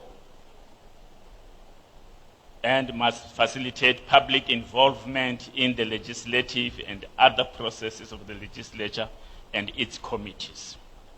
And the power to receive evidence or information from any person, provincial institutions, receive teachings, representations, etc., the power to determine and control its internal arrangements.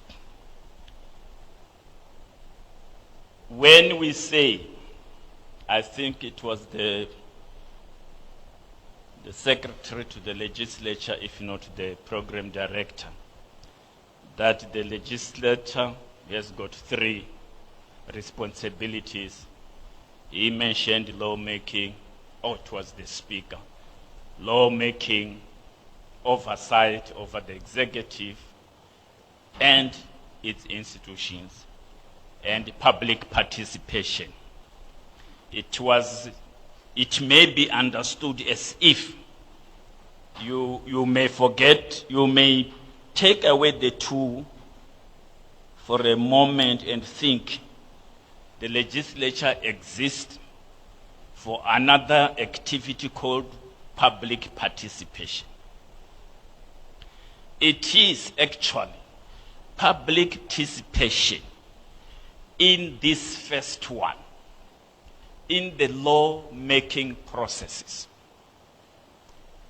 That is where public participation is all about.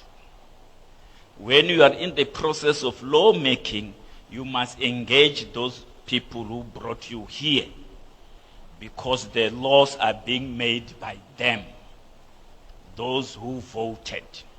It's not only those who are their representative in the legislature or the parliament. It is important, and I saw that the judge slides that even a number of cases listed there, which he never mentioned.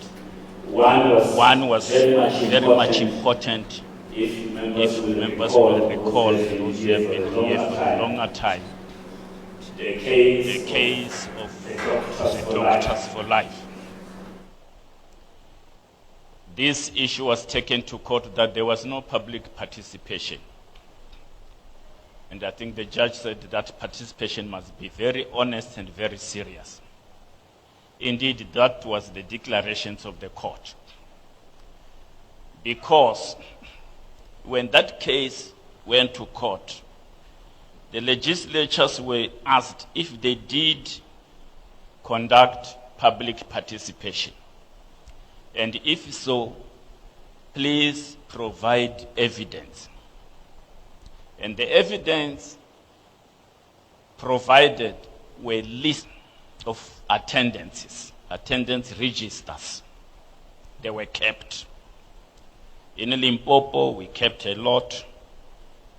When those attendance registers were scrutinized, they realized there in my area that in one such public participation, it was like a soccer team.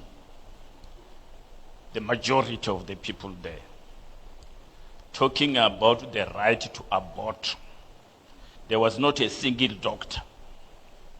Soccer players at a stadium, this group of people, quick get all the names and the signing, submit the registers.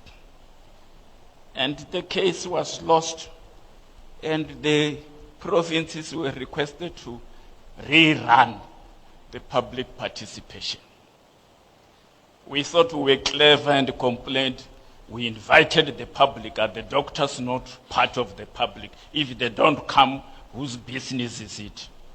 They said, but you know they've got associations. Why didn't you send a letter to their association and tell them you would want, maybe they would have sent some representation?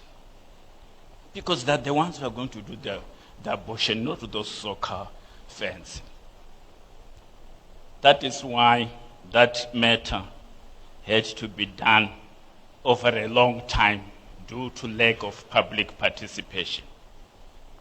So the legislature has got all those powers. I'm just touching on the mandate of the legislature.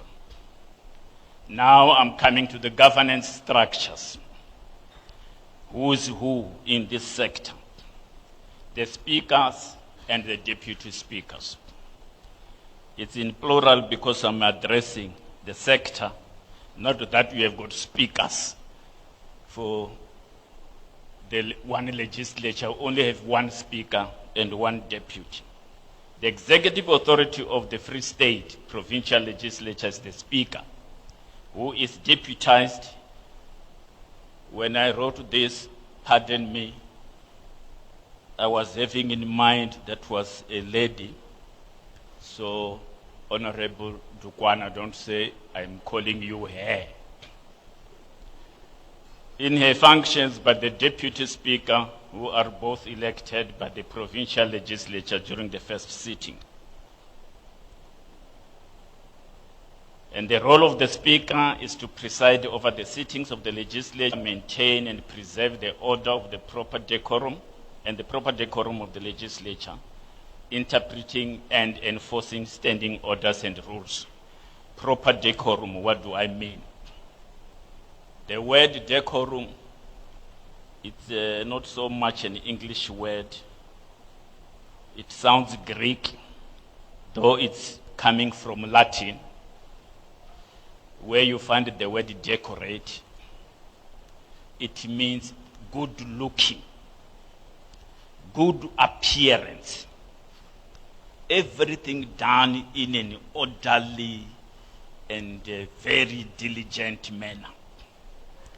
That is the decorum of the house. That's where you find order. That's where you find things not just being done haphazardly. And that is why you are all called honorable members. And that is why you are always called by your surname rather than your first names.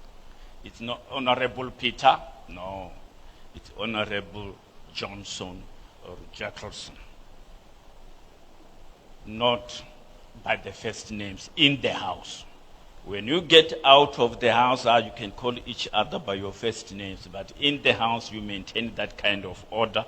And the person who is in charge is the speaker to tell you to maintain that if you always forget. And there are certain things where If you don't ask and we don't talk about, you go home and worry, why do they speak of this and say this or this and this and this? I've been asked, do I stay honorable even when I'm outside the legislature? Yes, even at church. You still remain honorable, so because you are an MPL. As soon as you cease to be a member of the legislature, then you cease also to have that tag of honorable so and so. Even when they write letters to you, they address you, they must say Honorable Edward Lambani, in brackets MPL, at the end of my surname. That is how things should be. And another question I was asked by another lady in another legislature, why do they call this August House? Was it established in the month of August? I said, no, it wasn't established in August. It's from Ogere, Ogawel, good, beautiful, honorable. That is the meaning of August, not the month. It's an August house, it's an honorable house, it's quiet house where good order is maintained. We say these things in passing so that we do holistic induction. The speaker also exercises disciplinary power so as to maintain order during a debate, supervising house proceedings, making statements and announcements in the House, and carrying out functions impartially. Responsible for the administration of the legislature, the Speaker has general responsibility for ensuring public participation. And when we say carrying out functions impartially, it means it's not the Speaker for a particular party, it's the Speaker for the House, a Speaker for the legislature. In fact, in other jurisdictions, like the British Parliament, you will also realize it because you are a member of the Commonwealth. Once the Speaker is elected, the Speaker resigns from the party that had the Speaker as a member of that party. If the present Speaker here is a member of the ANC in Britain, Honorable Dukwana would be expected to resign from the ANC, and people would say, would that resignation be really honest? It's honest in the sense that there's nothing which will make that person even to be entitled to that party's activities, attendance, or whatever. If you are seen to be there, or seen to be this, you may be impeached, meaning you may be removed from your position because you have compromised your independence as a speaker. But in South Africa, we are so mature that we are able to maintain our impartiality irrespective of where I come from. Just as we are able to be impartial judges, though we are always voting at each and every election. The chief whip, now I've moved from the speakership. The other office is that of the chief whip and deputy chief whip of the legislature. The practice is that the chief whip of the majority party is the chief whip of the legislature. Why do I say current practices? Because as you can see that we may end up not having majority party. How do we establish chief whips? But life will teach us as we move on. But currently the chief whip of a legislature is that whip that comes from the party which is the majority in the legislature. And the deputy chief whip comes from that also. This makes it possible for the majority party to assume its political responsibility, which is to lead the implementation of government programs and policies. His or her roles are the chief whip must maintain the dignity and the decorum of the House, just as like the speakers have said. the daily arrangements of business on the order paper subject to directives of the programming committee, the arrangement of the number and order of members who wish to speak in a debate, facilitating communication and cooperation between parties in the legislature. The order paper, for those members who could be very new, it's actually the language of the legislature, meaning an agenda. It's called the order paper. And it doesn't have any other business, like the agendas we have at our own societies. It has issues, end of the story. Don't say, hey, I wanted that you put something which somebody talked about when we were coming here, and I can see it's not in the order paper, but I think it's hot. There are mechanisms of introducing very hot topics provided for in terms of the rules of the legislature, and I think they will take you through the rules. And the arrangement, the number and order of members who wish to speak is very much important in a debate. In the House, which is a house of good order, you don't feel that the person who's speaking has left out certain things which, if it was me, I would have added this and this and this, or hit hard here. This one was too weak, and you stand up and say, hey, I want to speak before we close. This and that. No, you speak according to that order which has already been submitted by the chief whip to the speaker, and the speaker calls the people accordingly and allocating the times to speak. Irrespective of whether you have finished your sentence, it tells you time is up. If you start by greeting everybody before you have to say your says, by the time you want to say something, your time is up. And that's the story. Nothing like, no, you are depriving me. And there are also rules that when you speak, you don't deliver a speech like a written speech, but you can have written notes to speak from so that you remember your headings that you want to address. Because usually you will speak after a committee presentation has been made. In liaison with other whips, the whips of the other parties, or the leaders of parties represented in the legislature, ensuring attendance of members in the House and committee meetings, and facilitating the appointment of special delegates to the NCOP. You have the 6 permanent delegates at the NCOP, but when they have their sittings, you have to send some other 4 members to make it 10. So those are called the special delegates, which then come from the legislature per appointment, accompanying the premier to go and add up to the 6 and make up the 10 for the sittings of the NCO. The chairperson of committees of chairpersons, and I've heard the honorable member being always referred to as the chairpersons of chairpersons. It's a long name.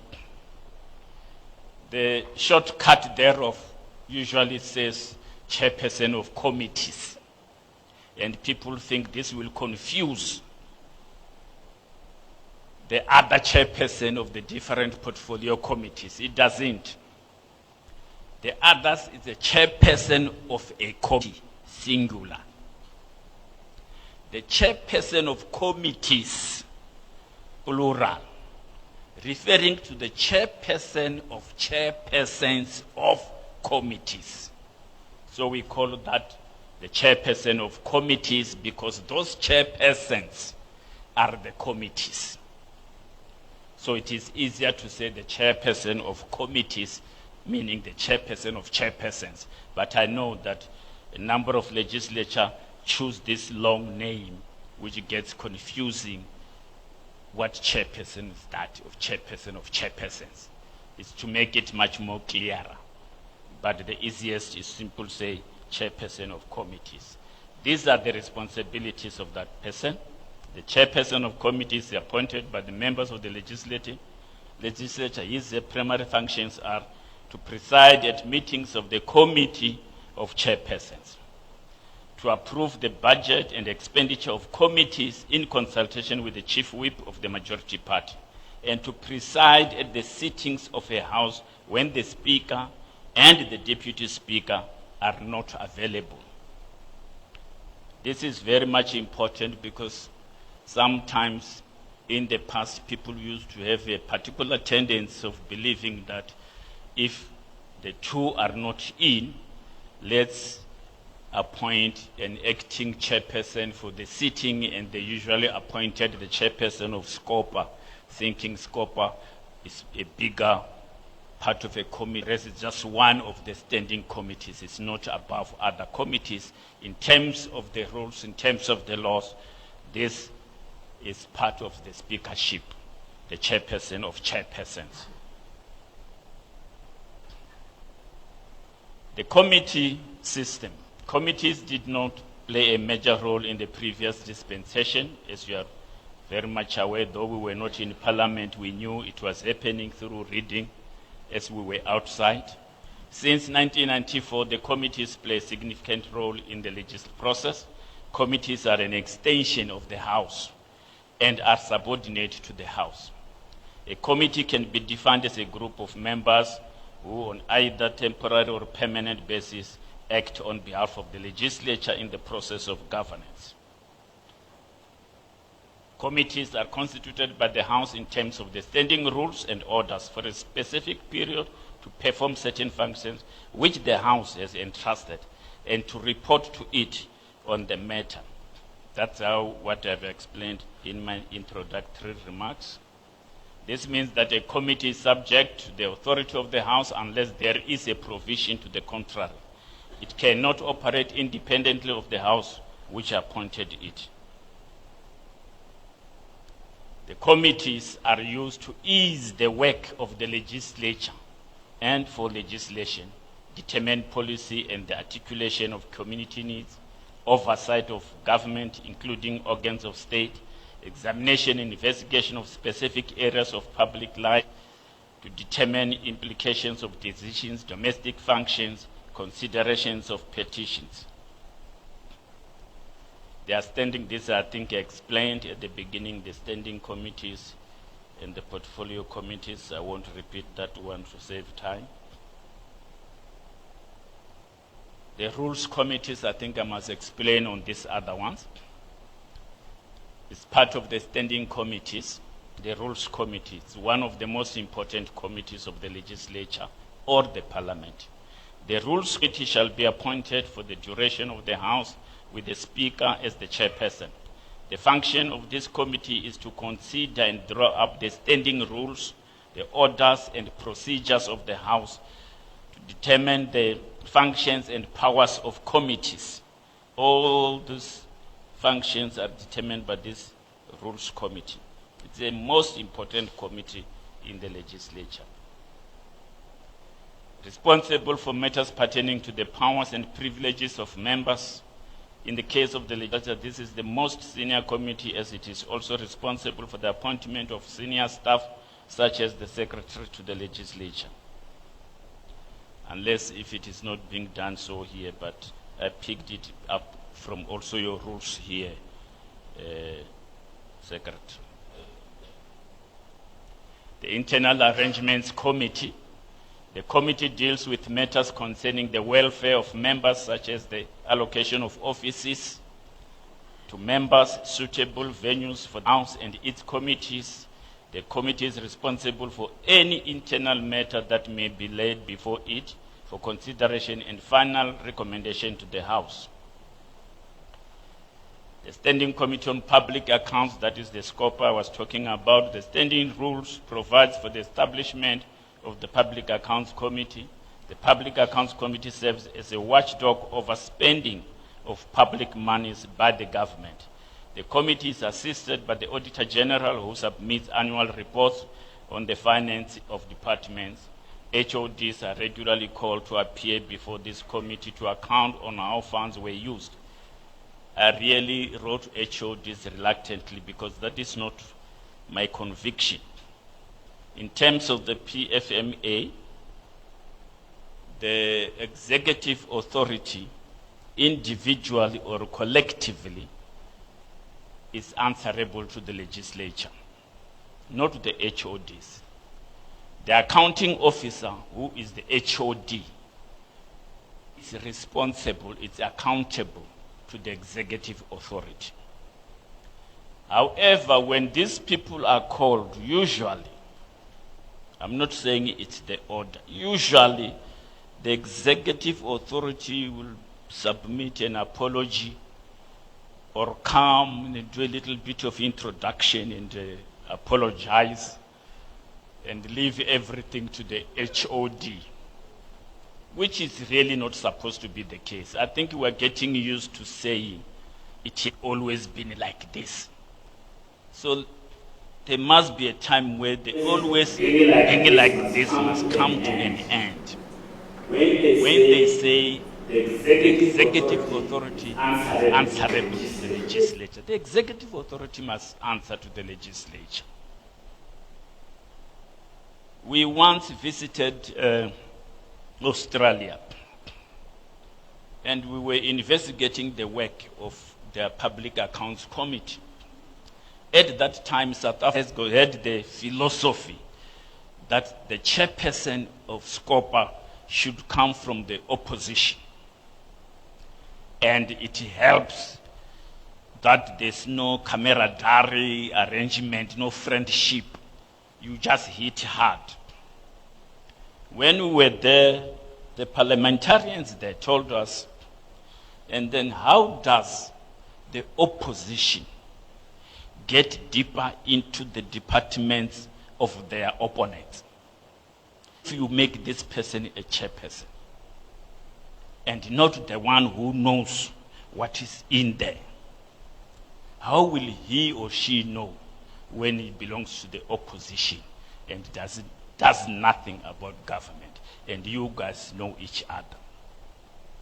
That is why we don't make an opposition member to chair this, because we want free access to the departments, so that he knows, or he or she knows, what is happening there, and the issue is to help government being run properly, not to get certain things hidden. That is why we say we who know should actually chair this committee. We can't allow for opposition, because oppositions will have to do much more rather than chairing this. Must be sitting on the other side in order to also add more on the oversight responsibility. I'm not saying change. I'm saying that has been the practice even in National Parliament. They are stuck to it, and I think it is good for the National Parliament, but it doesn't seem to be good at the provincial level. You have got your own ways, as the Constitution says. You have got the right to do your internal arrangements. That committee needs to check the executive authority appearing before it, together, of course, with the HODs, to be assisted, not always the HOD. And thereafter, the executive simply comes in to assist the HOD to soften up the concerns of the committee members. The Standing Committee on Public Participation is another standing committee. And petitions. This committee is established in terms of the Free State Petitions Act and is amplified by the rules. The committee also educates the public on the role and functions of the legislature by conducting workshops and outreach programs. The committee receives and adjudicates over petitions on behalf of the legislature. It must be noted that every committee of the legislature involves the public in its activities by having public hearings. It's not only restricted to the Standing Committee on Public Participation.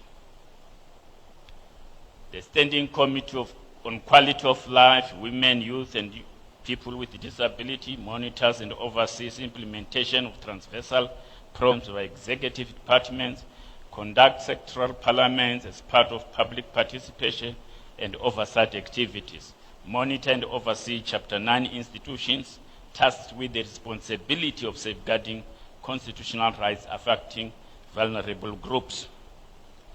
Just on the Chapter 9 institutions, we always call them Chapter 9 because they are all listed in chapter, which is number 9 of the Constitution. It doesn't mean their name is called Chapter 9 institutions.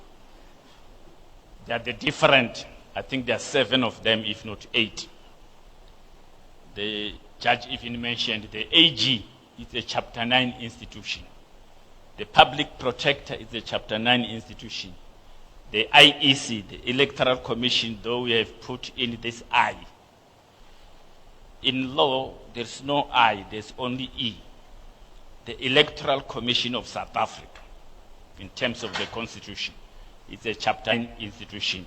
However, during 1993, when that institution was established in terms of the interim constitution, those who were members then added the word independent to emphasize that this is independent.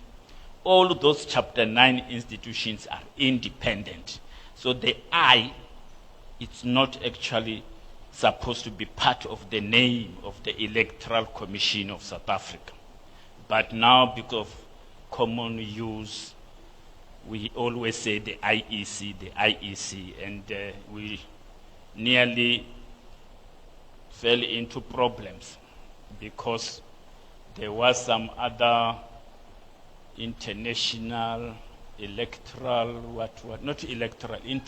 electricity something, which started putting up notices towards elections, wherein it was postponing certain sittings at particular areas in order to explain its new product.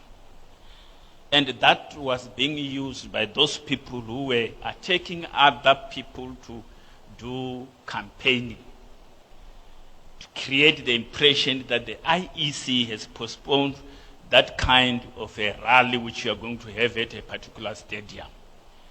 And when the people complained, they said, no, but it was not the IEC, it was this electricity company that decided to call off that meeting with people because we had sent out such notices.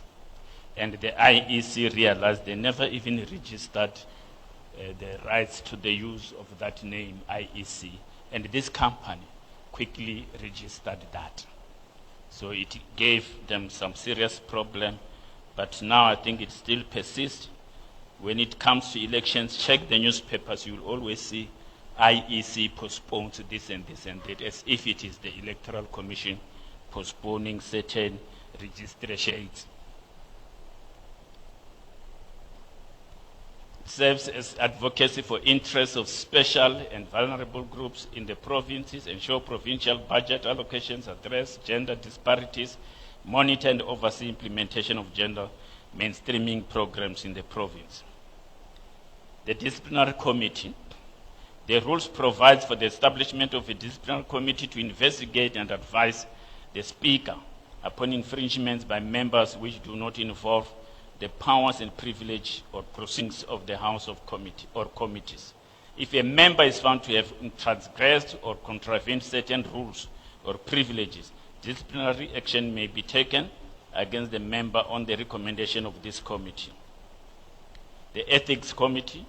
The committee is responsible for ensuring that members of the legislature comply with high ethical standards, the Code of Conduct. The committee also ensures that members declare their financial interests and that a register for members' financial interests is compiled and kept.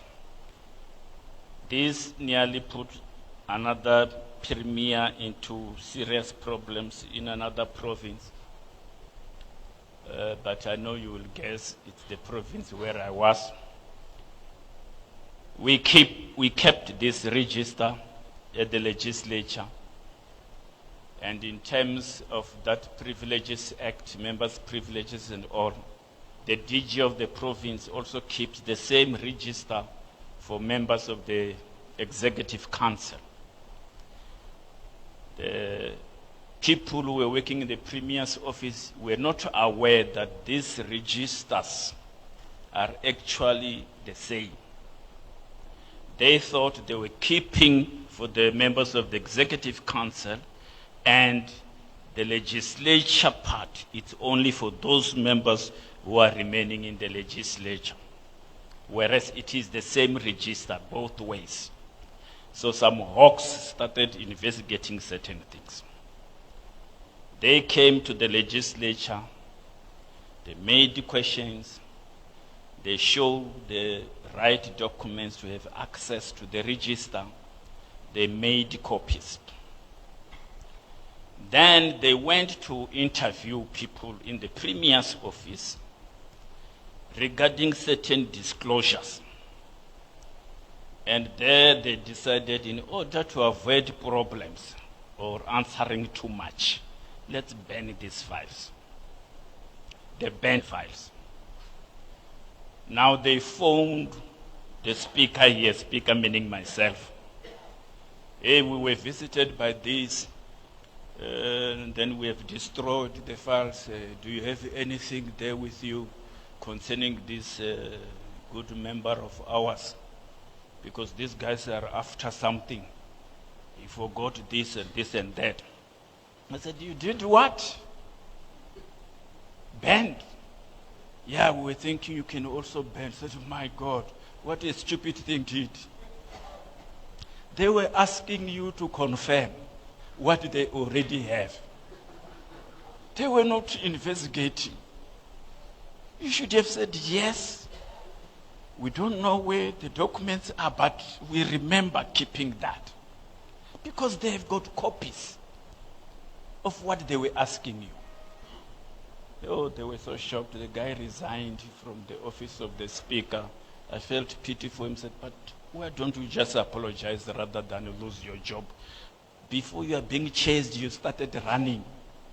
He ran before he was chased and resigned just because he banned the file.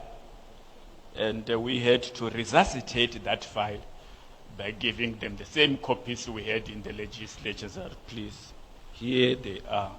You shouldn't have destroyed thinking you are doing a favor for the speaker, because those guys had already had the information. They were trying to verify whether you were going to be truthful or not. Now they know you, that you are not so honest. The role of the administration. The Speaker of the Provincial Legislature is responsible for provision of quality support services to the House. The administrative element of this responsibility has been delegated to the Secretary to the Legislature as the accounting officer. He must ensure that in developing and implementing of applicable policies, the Provincial Legislature services is always in compliance with the laws governing administration, including the Labour Law Framework, Financial Management of Parliament, and Provincial Legislatures Act. I didn't want to go deeper there with regard to the administration, and having learned from my honorable judge before I learned or got educated today, pardon me, Judge, I do not belong to that Toastmasters group. Thank you very much for giving me.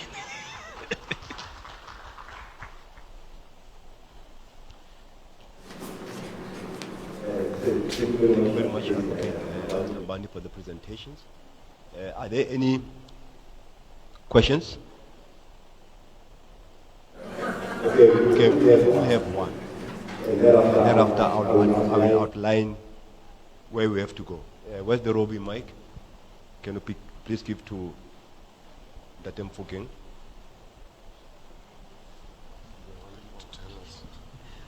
Thank you, Program Director. Thank you, Advocate, for presentation. Advocate, we have now 30 years of legislatures in existence. 30 and more. Surely, intellectually, we have grown and knowledge has been brought to the legislatures. But my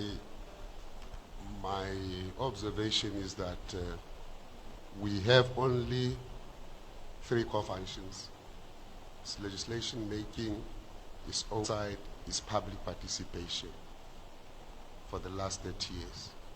Now, the question that arises is, what is the feasibility of expanding the core functions of the legislature to be inclusive of petitions?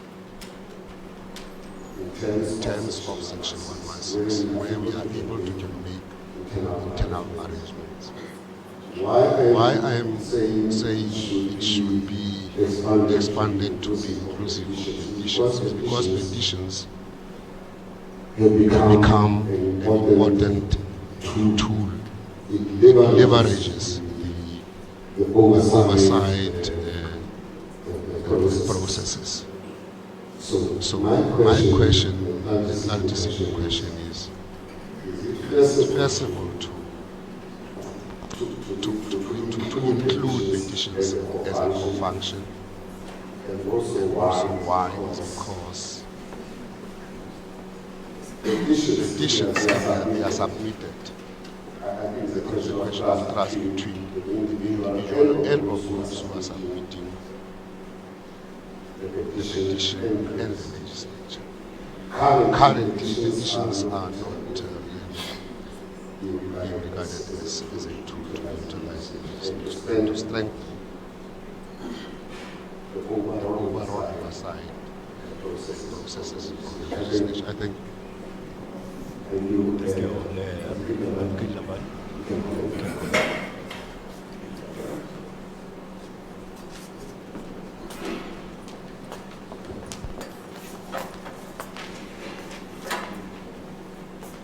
Thank you very much for just that one question.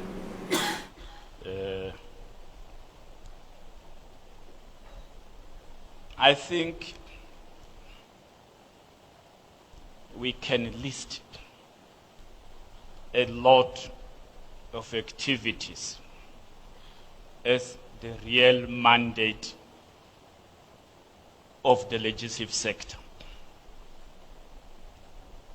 And whatever is put there in the Constitution, actually, if one was to venture into a debate, it was supposed to be just one: lawmaking. Because all the others are part of the lawmaking. But it is meant to simplify and make people understand that when we have made the law, let's go and check if indeed the law that we have passed is being adhered to. That is when oversight came in. You are overseeing that which you have made to ensure that it is being implemented. It's not oversight independently only. Otherwise, if there is no law, there is no action. So that action comes because there is a law. You're making the law would be the simple one activity of the legislature. But to make it simple and make people understand, and even those who are being overseen, to know that those people are responsible to oversee us. They had to put it in right, that oversight is also a responsibility. That is why I mentioned and added inclusive public participation. Public participation, if you analyze it, you will think it simply means involving people in debates and all. Petitions is part of public participation. The public is participating in the process of lawmaking, in the process of seeing to it that the law is being implemented correctly, rightly. When they write it as a petition, it's actually a complaint. It's a complaint that we have been talking about this, nothing is happening. Now let's write it down and clearly indicate that I'm not just talking alone. I've got this whole number of people who are also affected. Now we are petitioning you to check on this one, whether this is correctly done to us or not correctly done to us. That is the reason for the petitions, which is indeed public participation. So there is no limit to whatever people can put. We can easily add it, but sometimes when they consider doing amendments, they also consider the time that must be taken. Can't we read this in? Can't we read this in? Rather than really sitting and debating, now we add public participation, we must add petitions.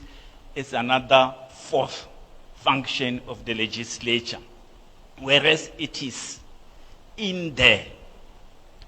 It's a pity that every time when we talk about the Constitution, we forget the 34 principles of the interim Constitution. How are they contained in this Constitution? What Judge Raudinger was saying, separation of powers. Do you see it there in the Constitution? You go from the first page to the last, you will not find that word. But in terms of the principles, I think it was principle number 17 of the interim constitution, those were the principles that must constitute this Constitution. It was said that there must be separation of powers. And when they certified that this Constitution is correct, they checked that, where is this principle? They said, but the way we have framed the Constitution, we said there will be an independent judiciary, there will be the executive led by the president, there will be the legislature led by a speaker. So all these three, clearly in terms of the Constitution, are there and separate.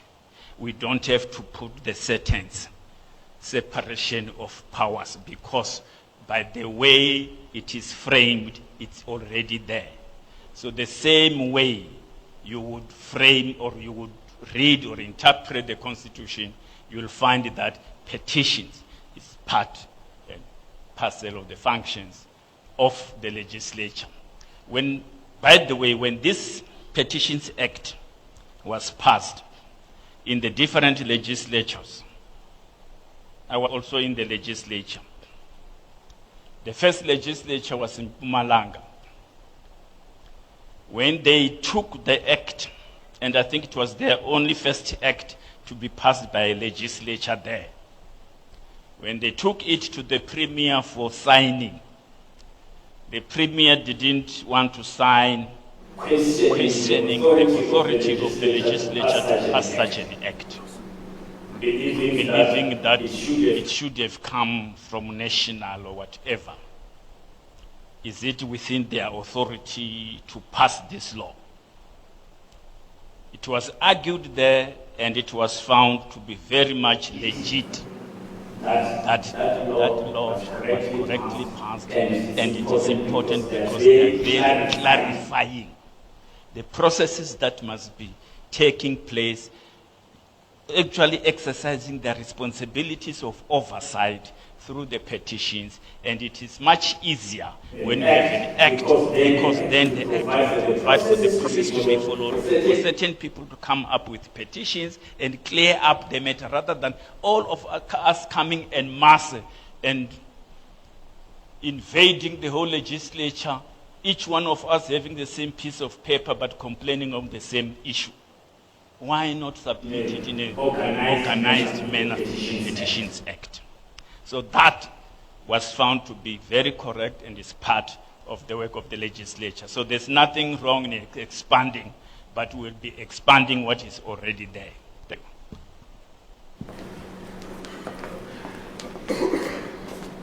you. Thank you very much, Advocate Lambani. We now have 3 presentations that have to be made today: the pension fund, must present, the Auditor General must present, and Public Works must present. So time is no longer on our side. I'm going to plead with the honorable members.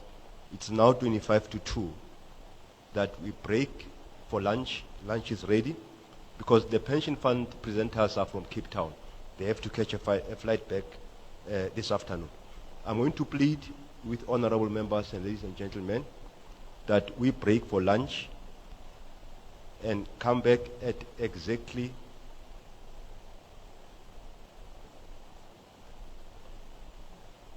2 o'clock. No, at exactly 2:05. So we're having a 30 minutes lunch so that those who must present today can present and go back to their places. We can break for lunch. Thank you very much.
Ke a go ngwano.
Ladies and gentlemen, good afternoon. We are already late. 5 minutes, 10 minutes late. Can we start? We have only 3 presentations outstanding. I'm going to request that we have a 5-minute presentation by Public Works on the residences of 5-minute presentation on the residences of honorable members by the Department of Public Works, after which we'll then immediately have pension funds. I have to apologize to the presenters from pension funds, because they also have to catch a flight back to Cape Town. That's why I'm giving Mr. Motlatlo, the HOD of Public Works, to just make a 5-10-minute presentation on the official residences of honorable members. Mr. Motlatlo, you can come through.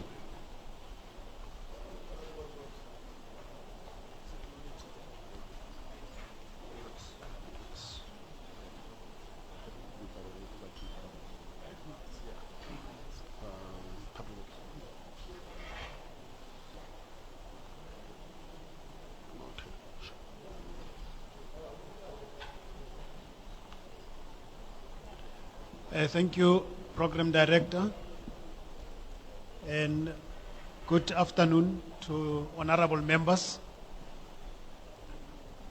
I'm requested to summarize this presentation in 5 minutes. It deals with the accommodation,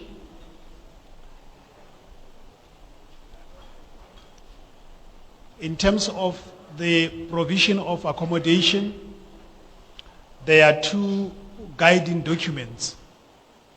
The first one is the policy of legislature that is governing facilities. And the second document is the guide to members of Executive Council as approved by the President for implementation from November 2022. So those are the 2 that are governing provision of accommodation. In terms of the public office bearers that were part of the 6th administration, we have allowed, in line with the guide, a period of 30 days for transition. And that period is ending on the 15th of July. So the new members that will be occupying the village and other facilities will do so 4 weeks after the 15th of July, where the houses were used. We still have houses that were vacant and they are available immediately for occupation. Now, in terms of the definitions, the policy of legislature is also applicable to the members of executive. In terms of the guide that was signed into law by the President, it only deals with the members of Executive Council. It does not deal with the members of legislature. So those are the 2 important distinctions. Now, in terms of allocation of the houses by Public Works, we are guided by the policy of Free State Legislature that provides that members who lives or reside 50 kilometers radius out of the boundaries of Mangaung qualify to be provided with accommodation, state-owned residents. And the members who reside in Bloemfontein or within 50-kilometer radius and they own a property do not qualify. So I think that is the important guiding principle from legislature. In terms of members of legislature, qualify, and we do not have adequate facilities, residential properties owned by the state, the legislature policy provides for a period of 3 months rental accommodation. And if there is a need for more than 3 months, there are processes to be followed to extend that period. So I will then go quickly into the role of public works. So our role, one, is just to buy the houses, is to do maintenance, is to provide security at the village. And in terms of the furniture that is there is going to be transferred to legislature because it's a movable asset, and legislature will then do an assessment and determine if there is a furniture that needs to be replaced and procure. So the furniture will now be the responsibility of legislature. So we have 10 houses at the village, and currently the ones that are unoccupied is number 1, it's number 4, number 5, number 6, number 7. Number 2, number 8, and the ones that are currently occupied by the civil administration, public office bearers, will be vacant from the 15th of July, and we just need a period of about a week to 3 just to attend to the houses and ensure that they are habitable. We do have houses that are used outside the village, and these houses were housing Honorable Bulwane, Honorable Ngangisa, and the Deputy Speaker. So we are going to still provide those houses and others that will be available. I think just in conclusion, just to summarize, the houses that are vacant are available immediately for occupation. The houses that are occupied will be vacant from the 15th of July, and we need about a week to 3 depending on the scope of work that needs to be done, and they will be made available. So we do have enough houses for the members, at least the members of legislature. And there is also an issue around electricity. We have installed prepaid electricity meters, and consumption will be, for payment and consumption will be attended to in line with the policy of legislature. Thank you, Chair. Thank you very much, HOD, for Public Works. Are there any questions from honorable members to the HOD? Honorable Dr. Jankel Singh.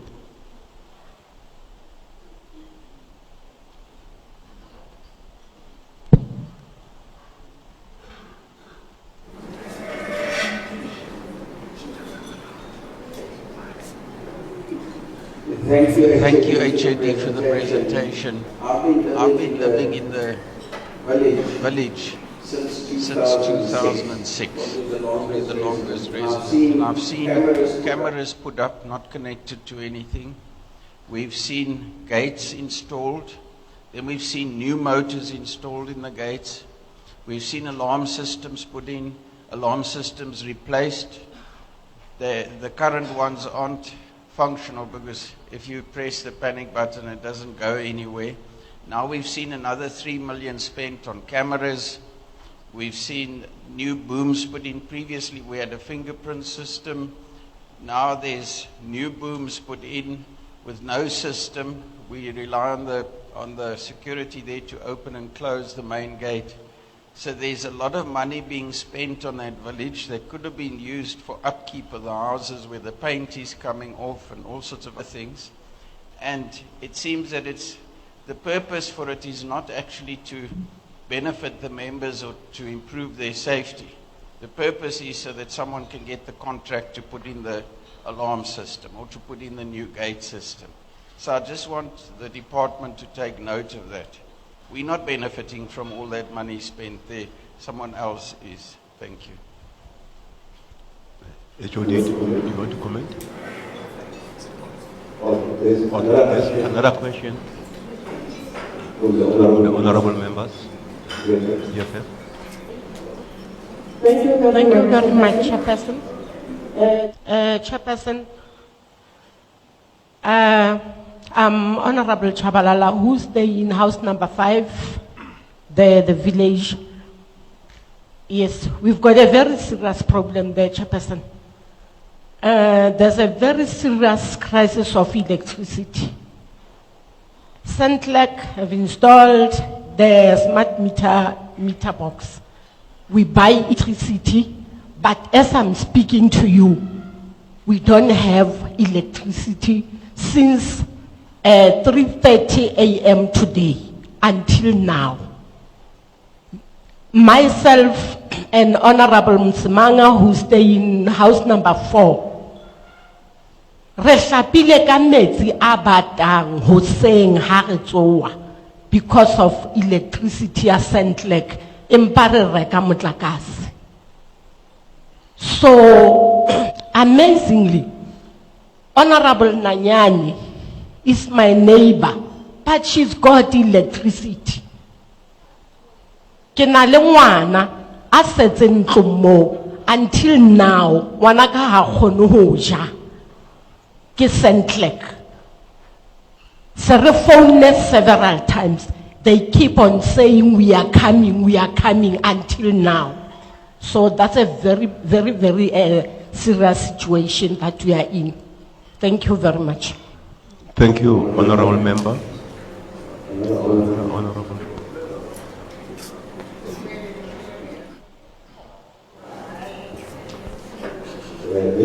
HOD, you can come and comment.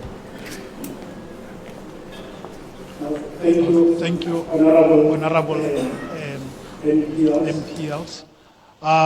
With regards to the first question on security, yes, it's true that there was an expenditure on security before, and there were questions from the 6th administration that we have responded to in terms of those contracts. With regards to the current system that is in place, I can account for it because I was there when it was procured. That is the only system that I'm able to give full account for. In terms of why the system, so the system has been installed and it should have been commissioned. The only reason why it is not commissioned is because of the sustainability of supply of electricity. Hence, we then involved Centlec to assist with the supply of three-phase electricity to ensure that the equipment will be operational. Because if we commission them before this issue of electricity is addressed, it will then damage the equipment. So I will then attend to that problem, but we are assisted by Centlec as the supplier of electricity. The same system that is implemented at OR Tambo and Fidel Castro is the same one that has been installed there. And in the two other facilities is working, except when people drive, through the booms, etc. So we are attending to those issues, Chair. With regards to the issue of electricity at number 5, I will take it up with Centlec. And we'll also maybe try to see with Centlec how best to deal with the disruptions that are there so that members are able to be assisted timers. The reason why we also moved from conventional meters to prepaid meters was also to isolate the village from the issue of debt of Centlec, of government to Centlec, so that when there are disruption because of non-payment of government services, you are not affected. So, but if it is now also creating secondary problems, we will ensure that it is attended to with Centlec. Thank you.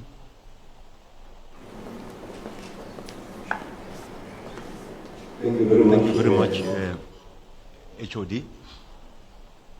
Without any further ado, I'm going to request the presenters on the pension fund to come forward. And I wish to also apologize that they are only coming in now. They must fly back. Please, I hope they accept the apology. You can come through, sir. Thank you.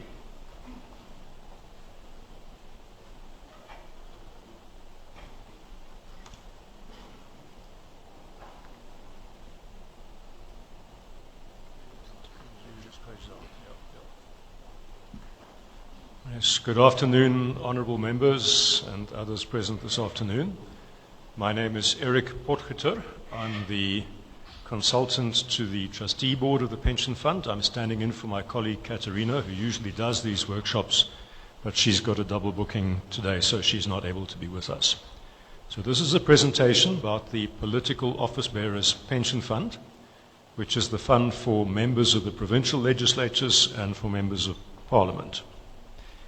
We're giving you information, we're not giving you advice, but I hope you'll find the information useful at some point, at least in your career. Some of it is going to be useful for new members, some of it is going to be useful for members closer to leaving office, but hopefully sooner or later all of it will be useful to you. So what we're going to cover is a little bit about how the fund is managed, board of trustees, service providers to the trustee board, then a bit more about how the fund works and the benefits that it provides to members, the contributions coming in and the benefits going out. Talk briefly about the investment strategy, the investments of the fund and why they are the way they are. I do want to give some publicity to the fund's website. It's very important that all members understand we have a website, that you know where to find the website, and that you know the kind of things that you can get on the website, kind of documents you can find, explanation, information that you can find on the website. Increasingly, when people ask us questions, we say, please go to the website, to such and such a place on the website. The information is all there for you. And then finally, I'm going to talk a little bit about changes in the pensions environment. Many of you have probably heard about pensions reform, the so-called two pots reforms that government has introduced or introducing from the beginning of September. And because these are going to have an effect on your fund, on our fund, as well as on all other pension and provident funds in the country, it's important that you have a little bit of information at least. It is complicated and confusing. I can guarantee that you will be confused by this, but we're going to do our best at least to give you the basic information. So first of all, the trustee board and the service providers to the trustee board. I believe your legislature has just elected trustee and alternate trustee in the last couple of days. There are two trustees from National Treasury representing the Minister of Finance. There are 4 trustees elected by members of the National Assembly, 1 trustee elected by National Council of Provinces, and then 1 from each of the provincial legislatures, so that makes 2 from Treasury plus 14 in total from Parliament and the legislatures. And in each case there's also an alternate, so that if the main trustee is unable to attend a meeting, for example, the alternate trustee can stand in for her or for him. So that's the trustee board, and the trustees are responsible for managing the fund in your interests as members. So the trustees have to do what is right for you as the members of the fund. And the operation of the fund is very tightly regulated and constrained by legislation, primarily the Pension Funds Act and the Income Tax Act. The trustees have chosen a principal officer. Principal officers sitting at the back this afternoon, Ms. Belinda Berger, will be known to some of you. So she works for trustees. She is independent of any of the other service providers, including myself and my own, the company that I work for. So she's the independent principal officer. She does not work for Alexander Forbes. Alex Forbes are the administrators of the fund. Colleen, who is also sitting at the back today, is an Alex Forbes representative. Some of you will have dealt with Colleen in the past. She represents the administrator of the fund. Again, the administrators are chosen and appointed by the trustees.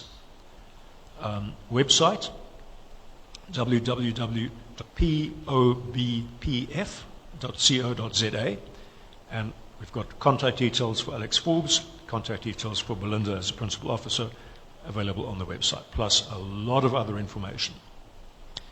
How the fund operates.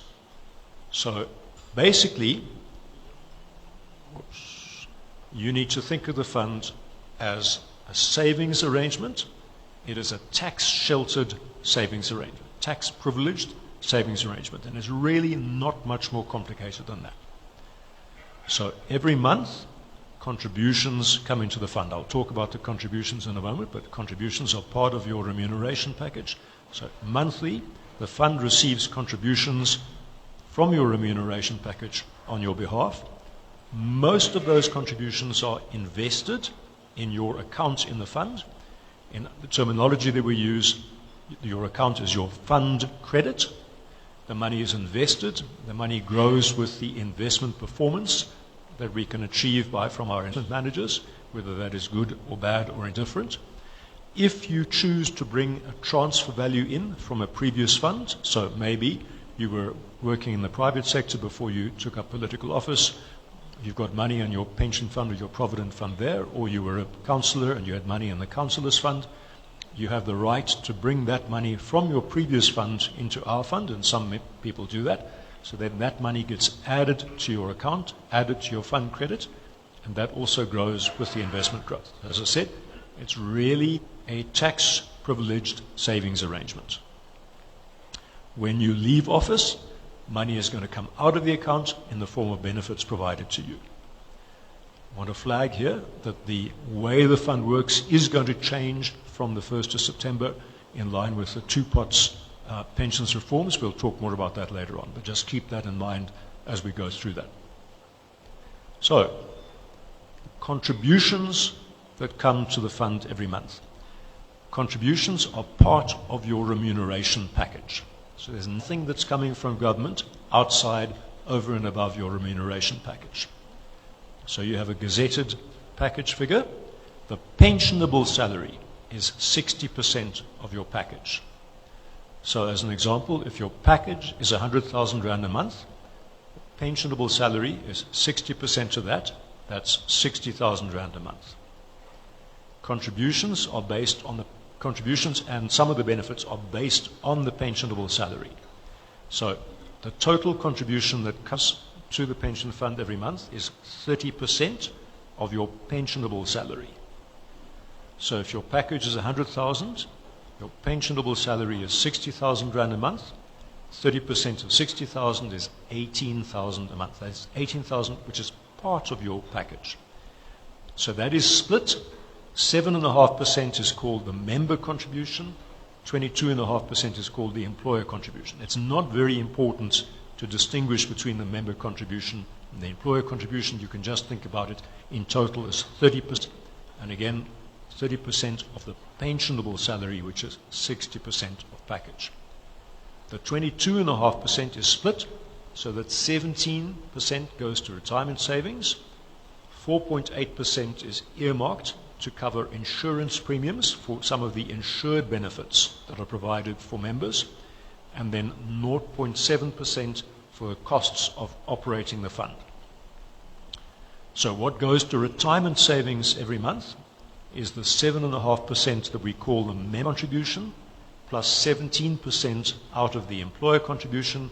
That makes in total 24.5% of your pensionable salary. If your package is 100,000, your pensionable salary is 60,000.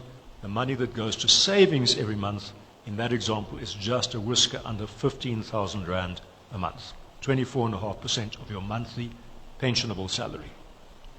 Now we're going to talk about the two pots changes in more detail later on, but just keep in mind here that from September onwards, out of the money that comes in every month, the 24.5% that comes to savings, 2/3 of that is going to be locked away until you take a retirement benefit. So in the past, we've said if you leave office and you want to take all of your money in cash, you have the right to take all of your money in cash. You're going to pay a lot of tax on that. That is changing in future. In future, you won't be able to take all of your money in cash. You will have to use some of it to provide yourself with option. We will explain more about that later on. So that deals with contributions coming into the fund. So now what happens when you leave office and what are the benefits provided by the fund when members leave office. So, if you are below age 50 and you leave office and you want to take a benefit, you're going to take what we call a resignation benefit. And as things stand right now, resignation benefit that you can take is all of your savings in the fund in cash, minus tax. As I said, that is going to change a little bit from September onwards, because part of that money is going to be locked away until you retire. So if you're less than 50 years old, below 50 when you leave office, and you want to take a benefit from the fund, you're going to take a resignation benefit, means you're going to take cash, you're going to pay tax on the cash. Once you are 50 or above and you leave office, you've got a choice. And that choice applies at any age, because in our fund we don't have a specified retirement age. So even if you are 80 years old when you leave office, you can still choose to take a resignation benefit. But from age 50 upwards, you also have the choice to take a retirement benefit. A retirement benefit means a little bit of the money you can take in cash, the rest of it you must use to provide yourself with a pension for your old age. There are explanations of this on the fund's website, and the changes that will come into effect from September on, which mostly affects the amount of cash that you can take when you leave office. Those changes will also be communicated. We will issue news flashes. We will circulate those via the legislature. We will also post those on the website. So those changes are coming from 1st of September. So we would ask you please to keep your eyes and ears open for more details of those changes. So leaves office below age 50. If you want to take a benefit, you're going to take a resignation benefit. Once you're age 50 and above, you leave office, you've got a choice. At any age, you've got a choice. Resignation benefit means all or most of the money in cash, minus tax. Retirement benefit is a more tax-efficient option, but you have to use a large part of the money, at least two-thirds of the money, to buy yourself with a pension to provide for your old age. If you pass away while you are in office, so this is death in service benefit, your dependents are going to, and I'll explain what dependents means, your dependents are going to receive your savings balance, your fund credit, plus an insured amount. The insured amount is going to be from August onwards 4 times your yearly pensionable salary. So again, just using that example that I gave earlier, if your package is 100,000 Rand a month, your pensionable salary is 60,000 Rand a month, the yearly pensionable salary is 12 times 60,000, that is 720,000. So the insured benefit from August onwards is going to be 4 times 720,000. That's just less than 3 million Rand in that example where the package was 100,000. So your dependents are going to receive the savings balance, whatever that is, plus the insured amount, and that's going to increase to 4 times your yearly pensionable salary as from the beginning of August. That will be distributed in terms of the provisions of the Pension Funds Act, specifically Section 37C of the Pension Funds Act. So if you die while you're in office, the trustees are going to follow a process which is prescribed in detail in the Pension Funds Act. So the trustees can't do what they like here. They can't take shortcuts. They have to conform to the requirements of the legislation. So importantly, the death benefit that comes from the fund is not part of your estate. So you can't bequeath it, you can't give instructions in your will as to what must happen to that money.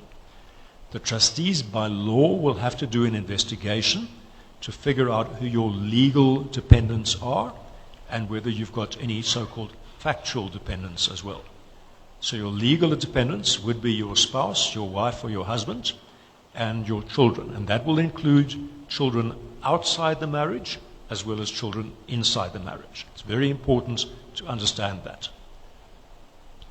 In addition, you may have factual dependents. So you may be providing support for other family members like your parents, brothers or sisters. If you're providing regular financial support for other people, then the trustees will have to consider those other people as dependents. So the trustees, the legal duty of the trustees is to allocate the money where there is a need, where there is a financial need. So they will look at what you were doing with your salary while you were alive and who you were supporting with your salary and how much support they were providing. They will also look at the needs of children in particular and the needs of anybody else that you were providing financial support to, and they will then have to decide what is a fair split of the money. You can help the trustees by filling in a nomination form and keeping the nomination form up to date. The nomination form is just a list, in your opinion, who are your legal and factual dependents, who are the people that you're providing financial support to, and I will emphasize again, it needs to be regular, ongoing financial support. It's not just a donation that you might make to somebody to help them. It's got to be regular, ongoing financial support. So you write those names down on your nomination form, and you can say how you think the money should be split between your dependents. It's not binding on the trustees. We often find that those nomination forms, if there may not be a nomination form, if there is a nomination form, it's out of date, it's incomplete. The person hasn't listed the children born outside the marriage. We would please ask that people keep those nomination forms complete and up to date. We put a longer explanation in writing in a document on the website, and we do again encourage you to read that document and to share it with your family members so that they understand, because we get questions when a member passes away. The wife or the husband thinks that they're entitled by law to half of the money. And we've got to explain, no, that is not the case. If there are a whole large number of small children, and again emphasizing children outside the marriage as well as children inside the marriage, the trustees have got a legal duty to look at the needs and interests of those children as well as the interests of the husband or the wife. So it might mean that your husband or your wife does get less than 50%, less than half of the money. In addition to the insured death benefit, when you pass away as a member, there's other insured benefits provided outside the fund for members. So we're going to talk about these. There's a disability benefit. It's going to pay you an income if you become disabled below the age of 65. Now, understand the disability here means you're no longer able to carry out your duties as a member of the legislature. If you came into the legislature in a wheelchair, you were elected, you took up your duties, you can't argue a year later that because you're in a wheelchair, you're disabled and you must get the benefit.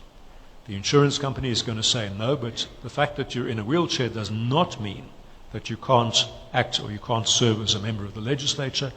You don't meet their requirement for being disabled. Disabled means you can no longer carry out your duties as a member of the legislature. Benefit is going to be 75% of your last monthly pensionable salary, and there's also some contributions coming to the pension fund on top of that 75%. You've got to be on disability for 6 months before the insurance company will accept or consider the claim. So it's not going to be an immediate thing. You will stay a member of the fund while you are on disability, and contributions will come to the fund every month from the insurance company so that you're still saving for your old age inside the fund, even though you will no longer necessarily be in office because you're now no longer able to carry on with your duties. And that benefit will increase every year, probably in line with inflation. It's not paid for life. How long it's paid for is going to depend on your age when you become disabled. So if you were young, below age 45, it'll be paid up until you turn 50. So you're disabled at the age of 35, the insurance company accepts the claim, they will pay you for the 15 years if you remain on disability for that length of time. Of course, if you die, the disability benefit stops. If you recover, you'll have to continue to give the insurance company evidence that you remain disabled. If you recover, that benefit is also going to stop. So that is if you're young. If you're between ages 45 and 60, the benefit is going to be paid to you for 5 years. If your age is 60, between 60 and 65, it's going to stop when you turn 65. So if you age 50 and you qualify for the disability benefit, it's paid to you for 5 years. If you're age 62, when you qualify for the disability benefit, it's only going to be paid to you for 3 years up until you turn 65. We don't get very many disability claims, but it is a benefit that you should be aware of if something happens to you, you're in a car accident or something like that. Funeral benefits. There's benefit provided to cover funeral costs if you pass away or if an immediate family member passes away. You can basically think that this benefit is available up to the age of 75. Benefit is 100,000 rand if you pass away, if your spouse or if older children pass away. It's a smaller amount if a younger child dies. It'll cover up to 4 spouses. If your spouse dies, you remarry, your second spouse dies, you can claim twice, you can claim up to 4 times for a spouse. We do ask you to fill in a nomination form for the funeral benefit as well as the form that you must fill in for the main death benefit. And that is because of insurance law, which says that if you die and there's a funeral benefit, the insurance company can only pay it out to the person that you have nominated. In the past, a family member could come forward and say that they are looking after the funeral arrangements, please can they have the money? The insurance company would say, okay, the money is payable, we'll pay it to you, we'll take it on trust that you are responsible for the funeral. The law has changed, so now the insurance companies are only allowed to pay the money on your death. It's on your death as the member. The insurance company is only allowed to pay the money to a person that you have named on the nomination form as the person who's going to look after the funeral.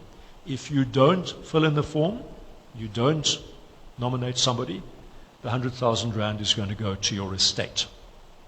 And that means it's simply not going to be available to provide for the funeral, because you all know when you die, you've got to have an executor, there's got to be a whole process, there may be debts from the money is, at the minimum, the money is going to be tied up while the estate is wound up, and that is going to take a long time, many months or even years. So we do ask you please to fill in the nomination forms for the funeral benefit in the case that you yourself pass away. And those nomination forms, incidentally, must not come to Alex Forbes or to the pension fund. They must stay here in the legislature. They must be held by members' affairs in the legislature. So we cannot accept the pension fund, the forms of the pension fund. It's not a benefit of the pension fund. Those forms have to stay with members' affairs here in the legislature. If a family member of yours passes away, so that's your husband or your wife or your child, you can claim the funeral benefit. That money is going to be paid to you. The nomination form, as I said, is in the event that you yourself pass away. Thirdly, we've got insurance on the life of members' spouses. Spouse is your husband or your wife. So you are the member, your husband or your wife passes away, there is a benefit that will be paid to you on the spouse's death. As from the 1st of August, that benefit is going to increase to 3/4 of your yearly pensionable salary, 0.75 times your yearly pensionable salary. And that money will be paid to you if, while you're in office, if your husband or your wife passes away. If you have multiple spouses, so in traditional marriages, and you are a male with 2 wives, and one of those 2 wives passes away, the amount that is going to be paid is half. If you're a male member and you have 3 wives, one of those 3 wives passes away, the amount that will be paid under the insurance is 1/3 of the full benefit. So understand here, it's better if you marry them one at a time rather than marry them all at once. So you marry one, she or he dies, you can claim the full amount. You marry the second one, after that, he or she dies, you can claim the full amount again. If you marry them all at the same time, one of them dies, you're not going to get the full amount. Okay. So it's financial advice. It's not necessarily life advice, but that's financial advice. Invest of the fund.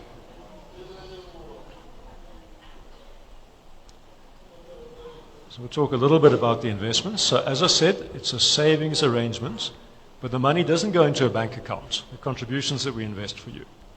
So we take a medium-term investment horizon, and the trustees frame an investment strategy around the medium-term horizon. So we recognize that there are going to be some members who will only be in office for a single term. There are going to be other members who are going to be in office for very many years. So we say that the typical member is subject to the uncertainty of a political career. You've got a 5-year electoral cycle. You can't be sure whether you're going to come back at the end of the term or not. So the investment strategy that the trustees have followed is intended to be fairly conservative. So very conservative would mean all of the money in cash and bonds, government bonds. Very aggressive, very risky would mean all of the money in shares on the stock exchange. So the investment strategy that the trustees actually follow, fairly conservative. Some of the money is invested in shares on the JSE, shares internationally, maybe about 40% of the money invested in shares. The other 60%, cash, bonds, property investments. Some of the money in South Africa, some of the money outside South Africa. We're not putting all of the eggs in one basket. The strategy aims to balance growth with protection. So we don't want to take too much risk, to be too aggressive with the investments, because we get to an 11, we have a very bad year with the stock market, we lose a lot of money, members are unhappy. On the other hand, we don't want to be too cautious either. We could put all of the money in the bank and earn bank interest, but you're missing out on some growth opportunities. So that's why the strategy is a blend, about 40% in shares, 60% cash and bonds and some property investments. The cost of these investments, so this is cost which you pay as a member, because the growth that you get is after these costs.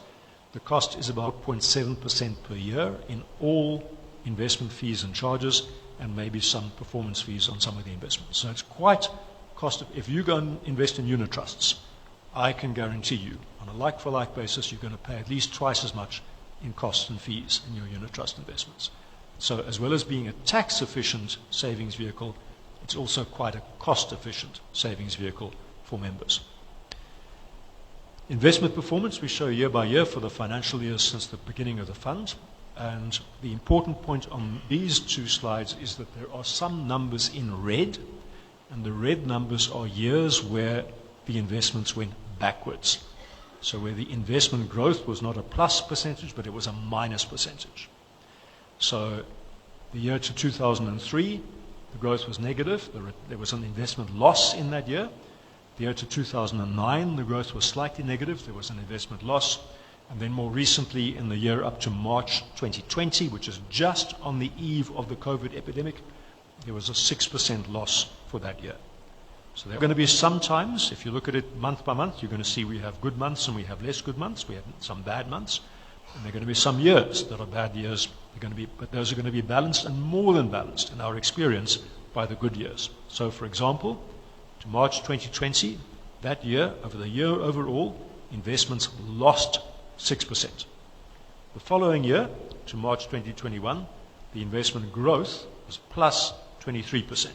So the investments bounced back very strongly after the loss in the 1 year. But it is important for us to understand that this is not a cash savings arrangement. So there will be months when the investments go backwards, when we have losses, and there can be years, and there have been years when we have losses on the investments. But overall, our fairly conservative and balanced strategy has done pretty well for members. Last year, 10% growth. The year before that, 9.9% growth. The year before that, 11% growth. The first 3 months of this year, 2.4%, which is in line with 10% for the year again. So looking at the moment at fairly steady growth, which is also beating inflation. Pension fund website, talked a little bit about that. It's www.pobpf.co.za. Please remember that website name. For new members, we've got an induction guide. It's a document you can download, you can print it, you can read it. We've got the nomination forms for the death benefit and the funeral benefit. And there's a guide so that you can register for online access to the Alex Forbes website so that you can check the value of your savings in the fund online at any time by yourself. You don't have to ask the fund for a statement. You can go and pull off a statement for yourself. For members leaving office, there's a leavers pack. Again, it's explanations saying this is how it works. These are your options when you leave office. We will shortly be updating that leavers guide to allow for the two pots changes, but those come in only in September. And as well as the leavers guide are the forms that you will need to fill in, that you will need to get the legislature to help complete, and then you will need to send to Alex Forbes when you want to take a benefit after you leave office. We issue a newsletter about twice a year, and then when something important changes or something important happens, we also issue news flashes. We try to distribute those via the legislatures. We also post them on the website. And of course, we would like your local trustee to give information to members of the legislature when there is newsworthy developments. The investment growth, every month we update the website with the growth for the previous month, so you can see how your investments are doing by looking at the website, and also, of course, contact details. So if you want to get in touch with Alex Forbes, you want to get in touch with Belinda, details are on the website. So that takes us up to two pots changes. So you will have heard probably about the two pots pensions reforms. This is an initiative by government. It is not something that your trustees are making up. The aim of these changes is to allow members to access a little bit of your pension savings while you are still in employment, or in your case, while you are still in office. Up to now, it still applies today. If you're a member of a pension or a provident fund and you really want to access your savings because you have some sort of a financial emergency, the only way that you can practically do that is by resigning from office, resigning from employment, taking a benefit pension fund, and then hoping that your employer will take you back if you are in private sector. Of course, if you're in public office, it's a little bit more complicated. So the aim of the changes is to allow you to access a little bit of your savings for financial emergencies while you are still in office or while you are still in employment. There's a quid pro quo though. So on the one hand, Treasury government is giving you something. On the other hand, the price that you're paying for that is that most of your future savings are going to be locked away until you take a retirement benefit. And then that money that is locked away, you will have to use to provide yourself with a pension. You won't be able to get it in cash. So it's a trade-off. On the one hand, giving you access to a little bit of cash while you're in office. On the other hand, most of the future savings is going to be locked away until you take a retirement benefit, until you retire, and then you will have to use that money to provide yourself with an income for your old age. So that's the balance that government was trying to achieve with the two pots reforms. However, it's not really two pots, it's really three pots. So I'm going to explain in a moment about the three pots. This is going to come into effect from the beginning of September. It's a legal requirement that applies to all pension and provident funds. So this is not a case where the trustees have a choice whether to do this or not. The trustees are compelled by law to walk down this road. So, from the 1st of September, you will have three pots, and the pots are subdivisions of your savings account in the fund. So you've got a fund credit, which is your balance, your retirement savings balance in the fund. That fund credit is going to be subdivided into three pots. The technical term in the legislation is components, but everybody knows it as pots. So they are subdivisions of your account. The vested pot is basically everything you have at the end of August. Now, if you're a new member, you've only been in office for, let's say, 3 months by the end of August, and you're an ordinary member, the balance you've got in your account by the end of August is probably something like 40,000 rand. So it's not a great deal of money. If you're a returning member, you've been in the fund for 10, 15, 20 years, the balance you've got by the end of August is going to be much, much bigger than that, probably several million rands. Okay.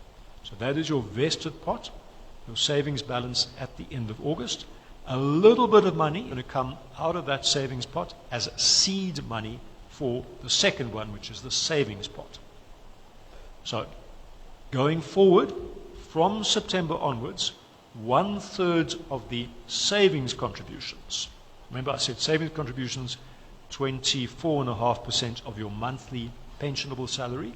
So 1/3 of that 24.5%, call it 8%, is going to go into the savings pot, together with the seed money, the small amount of money coming from your existing savings at the end of August. You will be able to dip into that savings pot to take cash out while you are still in office. There's rules around taking the cash out. I'll explain those in a moment, but that is intended to provide you with some emergency funding if you need emergency funding. Now, just understand, for new members, if you want to take money out in September, it's going to be 3,000 or 4,000 rand. So don't even waste your time by doing that. By the time you've been in the fund for 2 or 3 years, of course, it will have built up to a bigger amount.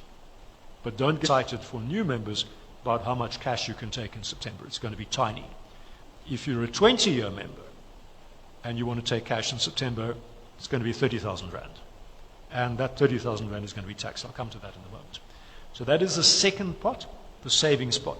The money in that savings pot is going to build up slowly over time, 1/3 of the contributions coming in after September, from September onwards.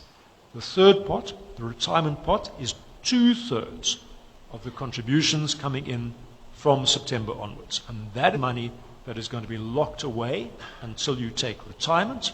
And when you do take retirement, you will have to use that money to buy yourself a pension. So a little bit more in each of these three components. The vested pot, that's what you have at the end of August, minus the so-called seed capital, which is going to the savings pot. So that money that you have at the end of August is going to remain invested, and it's going to grow. So the current rules, the rules that apply before September, will carry on applying, will continue to apply that vested pot after September. So you will be allowed on resignation, everything that is in that vested pot, you can take as cash. You'll pay tax, but you can take it all as cash. You want to take a retirement benefit after you turn age 50, you can take up to 1/3 of the balance in that vested pot in cash, minus some tax. The other 2/3 you will have to use to provide yourself with a pension. No more contributions, no more money is going to go into that vested pot after the end of August. But what is in already, minus the little bit that goes across to the savings pot, what is in there already stays invested, will continue to grow, and the old rules will carry on applying to that amount. Again there, if you've only been in the fund for 3 months by the end of August, the balance in that vested pot is going to be very small. Call it 40,000 rand thereabouts for an ordinary member. The retirement pot, 2/3 of future contributions from September onwards into the retirement pot. It will be invested, it will grow. You have to leave that money in the fund or in another fund if you transfer. You cannot access that money until you take retirement, age 50 plus. And when you do take retirement, you have to use that money to buy yourself a pension. There's a limited exemption here. If the money is very, very small, you might be able to take it all in cash, but that is not likely to apply to any members of this fund. So 2/3 of the retirement the savings contributions from September onwards, 2/3 of the 24.5% contributions from September into the retirement pot. That money is locked away until you get to retirement, and then you have to use it to buy yourself a pension. All kinds of pension options. We don't need to talk about those now, but you will have to use it to buy yourself a pension. And then the third one, the savings pot, the other 1/3 of the future contributions from September onwards goes to the savings pot. It's going to be invested. It's all invested in the same way. So we call it the savings pot, but it's not savings like in the bank. It's going to be invested in accordance with the same investment strategy that I've explained for the rest of the money. You can take money out of the savings pot once in every tax year. Complicated rules here. The minimum amount you can take out is 2,000 rand. As I said, if you're a new member, what is going to go into that savings pot at the beginning of September is probably of the order of 4,000 rand. If you're a longer serving member, what goes into that savings pot is probably going to be 30,000 rand. You will be able to take that amount out if you want to. In September or after September, as long as you take out more than 2,000 rand at a time. You're only allowed to make one withdrawal in every tax year. Alex Forbes has an online application process for these withdrawals, so don't think that you can phone Belinda and say, Belinda, give me my 30,000 rand.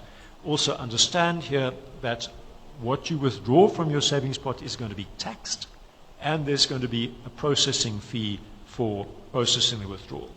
So don't get too excited about these withdrawals. They are intended for financial emergencies only. So once you've been in the fund for 3 or 4 or 5 years, you might have 100,000 rand in your savings pot. If you haven't made any withdrawals up to then, you would be able to take the 100,000 rand out, minus tax and minus the processing fee. But it's intended to be for financial emergencies only.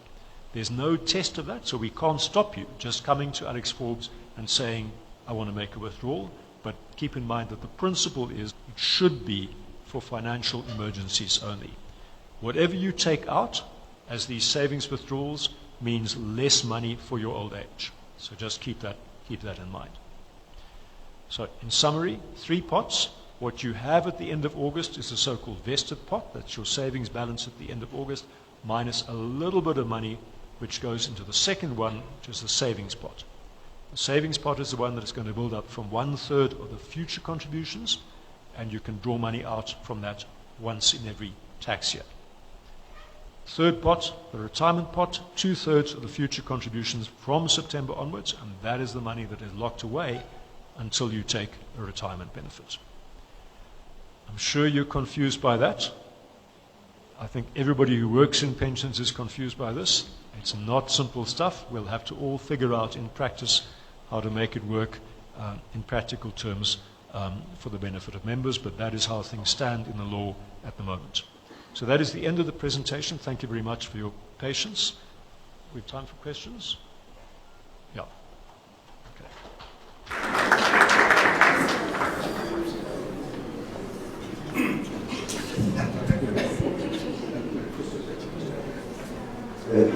Thank you very much, Eric. We're going to go to questions if there are any. Honorable, okay, proceed. Just wait for the mic.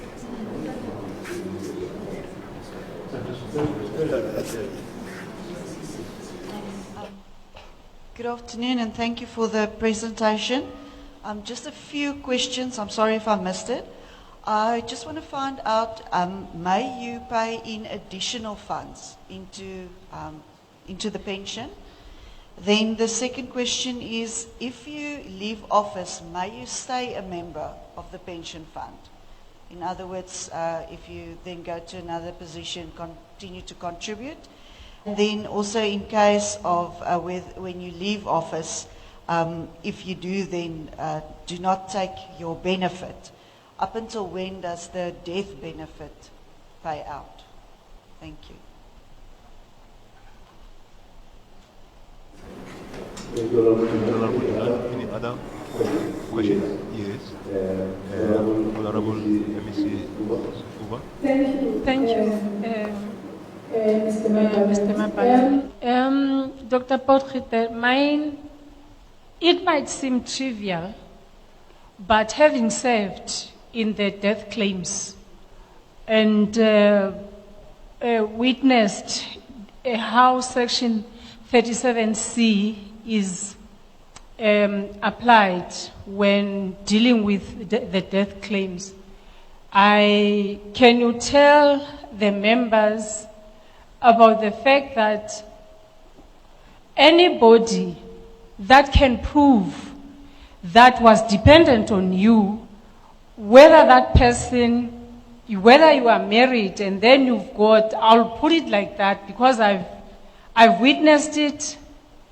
I was against it, but unfortunately there was nothing I could do because it is the act. If you can prove that the person comes forward and can prove that you have been taking care of them, that person will get a share of your money, whether you were married or not, whilst you still have your legal spouse that you are married to. And also the other children that will come up and be entitled to your money. I just want, to me that is important because I've witnessed it and it was very important. And in the meantime you find out the biological children, as long as they are old and working, they are deemed to be independent. So in our culture, your child is your child, even if it's 40 years or 30 years, whether they are working. But you find that in terms of 37C,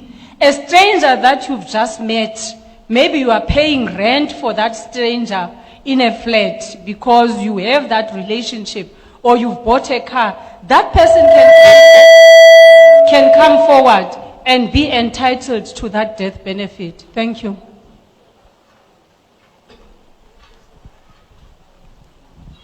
Thank you, Honorable Mr. Any other questions? Okay, you can respond there.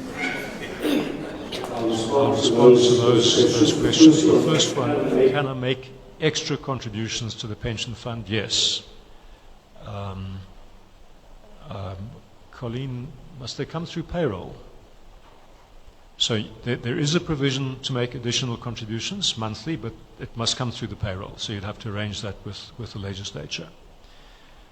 If you leave office, can you continue as a member of the fund? So what you cannot do is you can't carry on making contributions to the fund after you leave office. So as soon as you come off the payroll, the contributions will stop. If you want to, you have got the right to leave your money in the fund, so you become what we call a paid-up member. So the savings will stay in the fund until you instruct the fund that you want to take a benefit, but you can leave the money, it will be invested by the fund, it will continue to grow. The only thing you can't do is you can't make more contributions. I should have mentioned the insured benefits, so that's the insured death benefit, the funeral benefits, the disability, and the spouse's insurance. That all falls away, that all stops on the day that you leave office. So those insured benefits are only provided for office bearers while you are in office. So don't come and try and claim a month after you leave office because we can't provide you with the benefit once you cease to be an office bearer.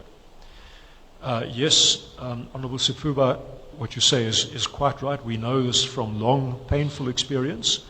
These are requirements of Section 37C of the Pension Funds Act. That legislation has been like that for 20 or 25 years. We've all had to learn to live with it. So exactly as you say, a member is married and leaves a spouse and leaves, let's say, adult children who are already educated and working. The member has a relationship on the side and has been providing financial support to the person on the side. That person has children. By law, the trustees have to say where there is financial dependence, there's a need, and we've got to take account of that need in how we split the money. So if the partner outside the marriage was getting regular financial support from the late member, the trustees by law have to recognize that and will almost certainly have to give that partner some of the money. Of course, something will go to the spouse, but the spouse's share is going to be less because of that outside relationship. Similarly with children. So if your own children from the marriage are grown up, they've been educated, they're working, they're in employment, they are your children, sure, but they're financially independent of you. You weren't supporting them anymore, so if they get anything, it's going to be very small. If you have been having children, and I've got to say this is a problem we have with the male members, not with the female members who pass away. If you've been having children outside the marriage, you may not have any relationship with the mother of those children anymore, but they're your children. The mother, by law, could go to the court and get a maintenance order against you because they are your children. So again, there the trustees will say they're your children. They have a financial need. The mother is not able to support them on her own. You were giving some help to the mother. You were helping with school fees. You were helping with clothing, whatever. When you passed away, the trustees have to recognize that and have to give some money which goes for the benefit of those outside children. So these are all the practical difficulties that we've experienced very many times over the last 25 years when members pass away. And so, as I said, families are the spouse is often shocked, first of all, to discover that there are these outside children and outside relationships, and secondly, to discover that those outside relationships and outside children are going to be getting money from the pension funds instead of the money coming to the immediate family. So, as I said, there's a document that we put on the website that explains all of this as best we can. We do want members to read that document, and we would like you to share that document with your families so that they are not surprised by how the law works when you pass away. But that is the way the law is. We're all stuck with this. If people are unhappy with the law, then it's in the hands of political office bearers to change it. It's not something that I can do.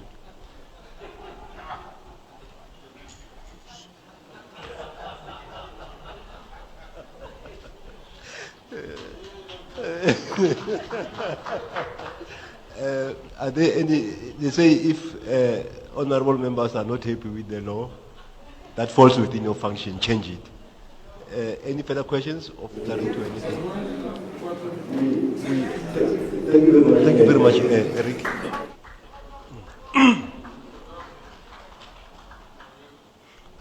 I was asking Eric, who came with the word port to describe our pension funds? You know? It says no, it's treasury. There were 2 ports, now it's 3 ports. We have come to almost the end of the program for today. We have the last presentation from the AG. If you have to be friendly to anyone as the institution, you have to be friendly to the AG. You have to be friendly to the SARS. If the presenter from the AG is ready, can you please approach the podium? This is the last presentation. We worked well on time. We have 30 minutes. Almost 45 minutes towards 45.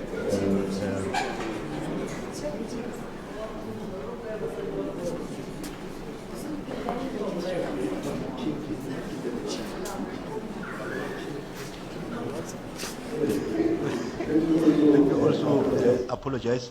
The AG was much earlier in the program, but due to the changes, is coming in last. And he who comes last is the key.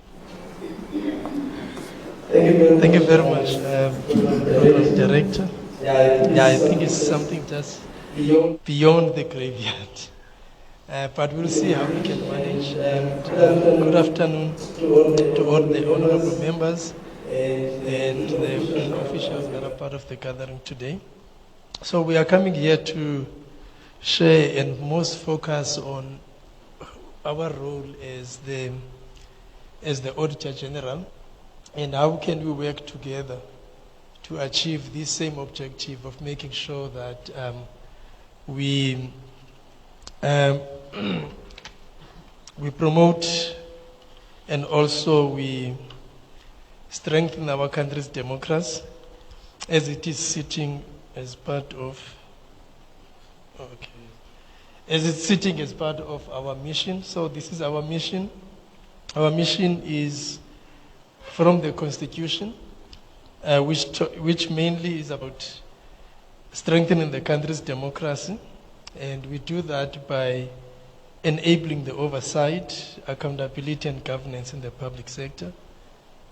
This is what we do by ensuring that when we conduct our audit, we generate the insights that is going to empower the executive, that is going to empower the oversight so that we are able to promote the accountability. Our vision is about the relevance, and we do it by making sure that the insights that we generate, the influence that we are making, the enforcement that we use, which is part of the tool, we do that so that we are relevant and make sure that whatever we do, it impacts the lived experience of the citizens. So on this slide is highlighting where the mandate, our mandate, is coming from. So if you're looking at the chapter 9, here with the previous speakers keep on referring to us as the chapter 9.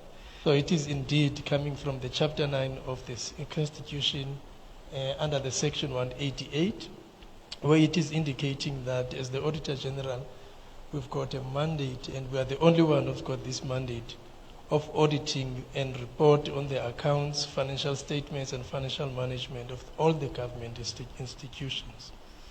Then when it comes to the legislatures, it is in chapter 4 of the Constitution, where it indicates that the role that needs to be played by the legislatures is to ensure that all provincial executive organs of state in the province are accountable to maintain oversight and receive the petitions. Then that is where our mandate is. Then to give effect to this section of the Constitution, we've got an Public Audit Act, which is the Public Audit Act that governs the institution and also put it in action, if I can put it in the way, what is mandated as the Auditor General. So the work that we do is under Section 20 of the Public Audit Act. I saw that there were copies that were distributed, so I'm hoping that you can utilize them so that you can get more understanding of the role that we play. So under Section 20, Section 20 is indicating that the work that we do, the product that we produce the audit report, and the audit report, it must reflect the audit opinion. It must also reflect the conclusions on the compliance with laws and regulations, and it must also reflect the findings on the predetermined objectives. So those are the three areas that we are looking at. And as part of our mandate also, we've got a mandate that we can perform the discretionary audits. And these discretionary audits is mainly when they are requested. Most of the time, there's an agreement between us and the accounting officer to perform these audits. And these audits include the special audits, include the investigations, as well as the performance audit. Then recently, with effect from 2019, 1 April 2019, our mandate was extended, and it included a section that is dealing with the material irregularities. And with these material irregularities mainly, what it means that as the Auditor General, we've got now the power that if we identify any irregularities during our audit process, that we can refer those irregularities to any of the public body for further investigation, depending on the relevance of their mandate on those irregularities that we identified. Also, as part of these extended powers is that because the challenge that we used to have in the past is that we've been highlighting the transgressions, and more especially those ones that are relating to the financial loss and the substantial harm to the citizens or the institutions. And we give recommendations, and we keep on giving the same recommendations, and those recommendations were not acted upon. So these extended powers now, they give us the power that if we keep on giving the recommendation and is not implemented, then we can escalate it using these extended powers to remedial action. I think all of us, as I think we understand the remedial action, now it becomes binding to the accounting officer that they have to implement those remedial action. Also, these extended powers also, they give us the authority that if there's a financial loss, and we highlighted to the accounting officer to act, investigate, and recover that financial loss. And if after we followed all the processes and the accounting officer still hasn't done the recovery, these powers also give us the power that we can issue a certificate of debt where that loss can be recovered directly from the pocket of the accounting office.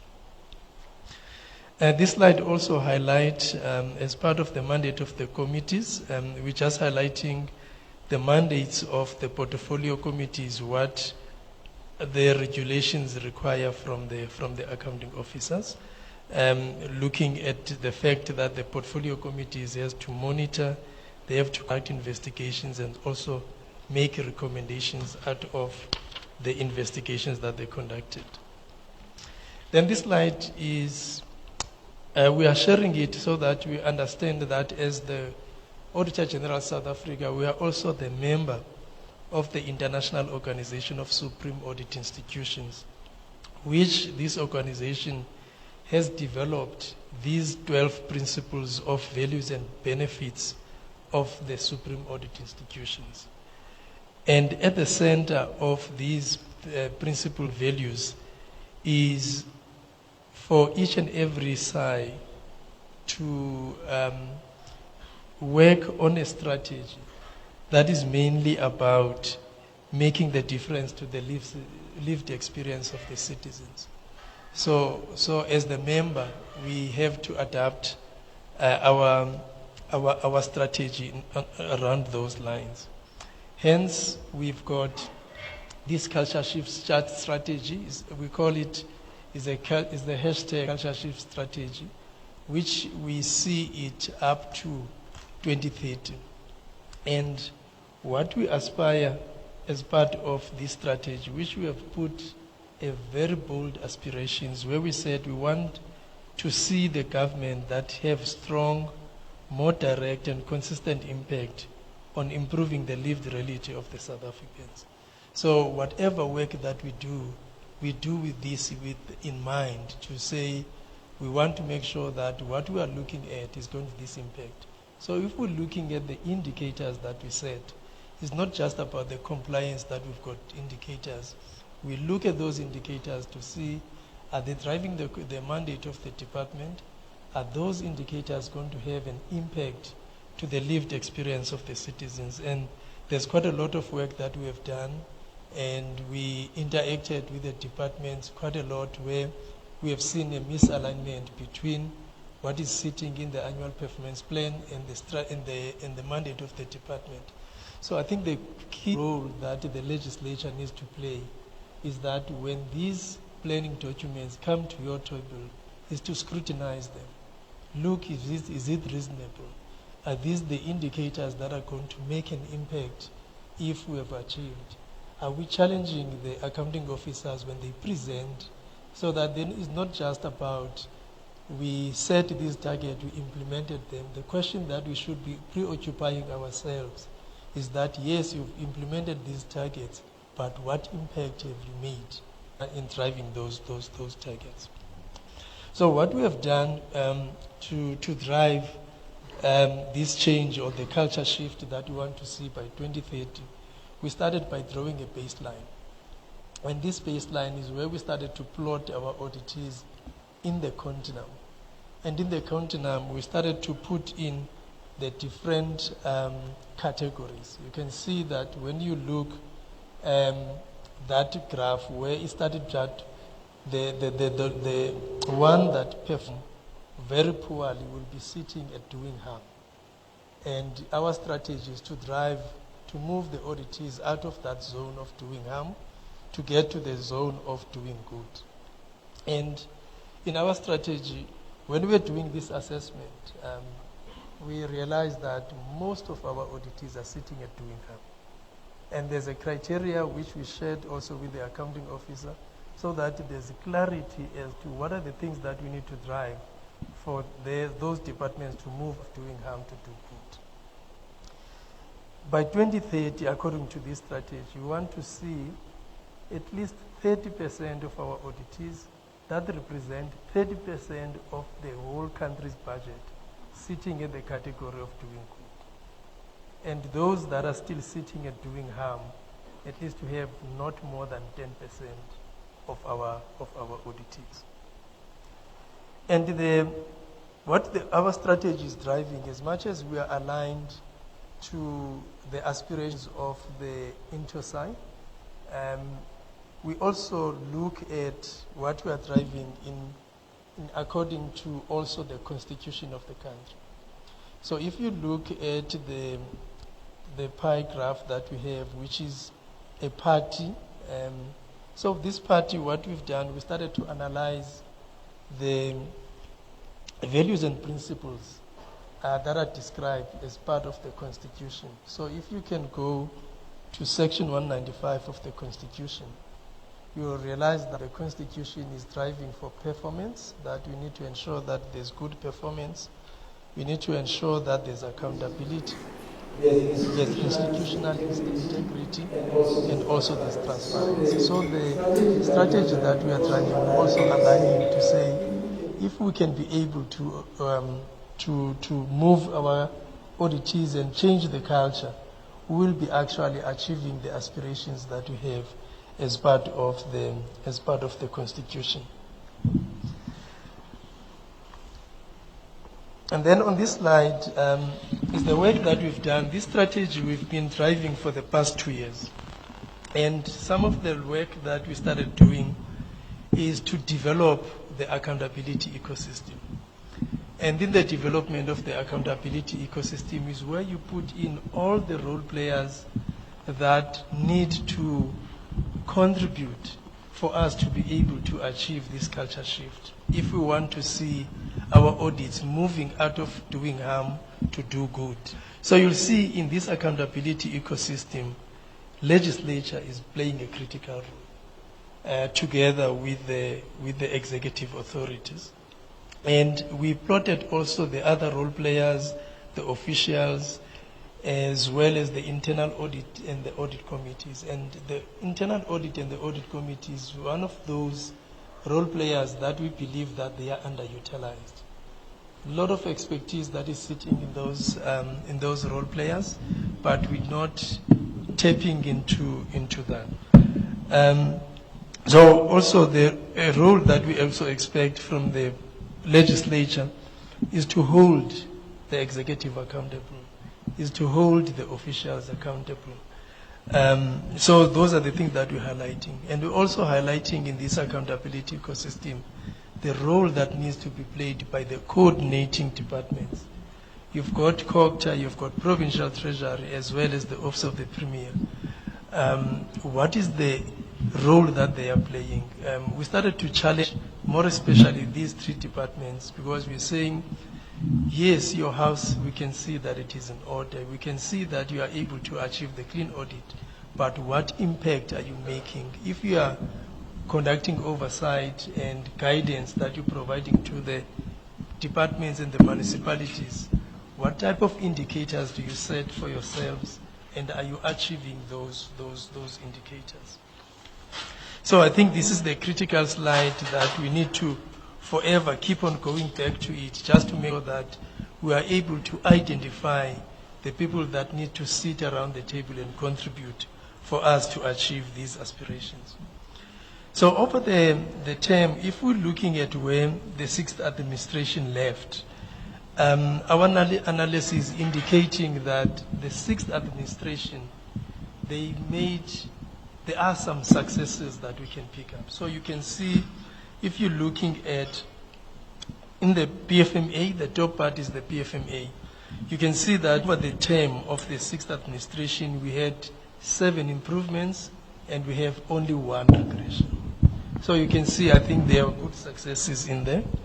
And also, if you're looking at the MFMA, which is where we've got a huge challenge as a province, looking at the outcomes where they are sitting, 68% of our auditees are either sitting at qualified or disclaimed.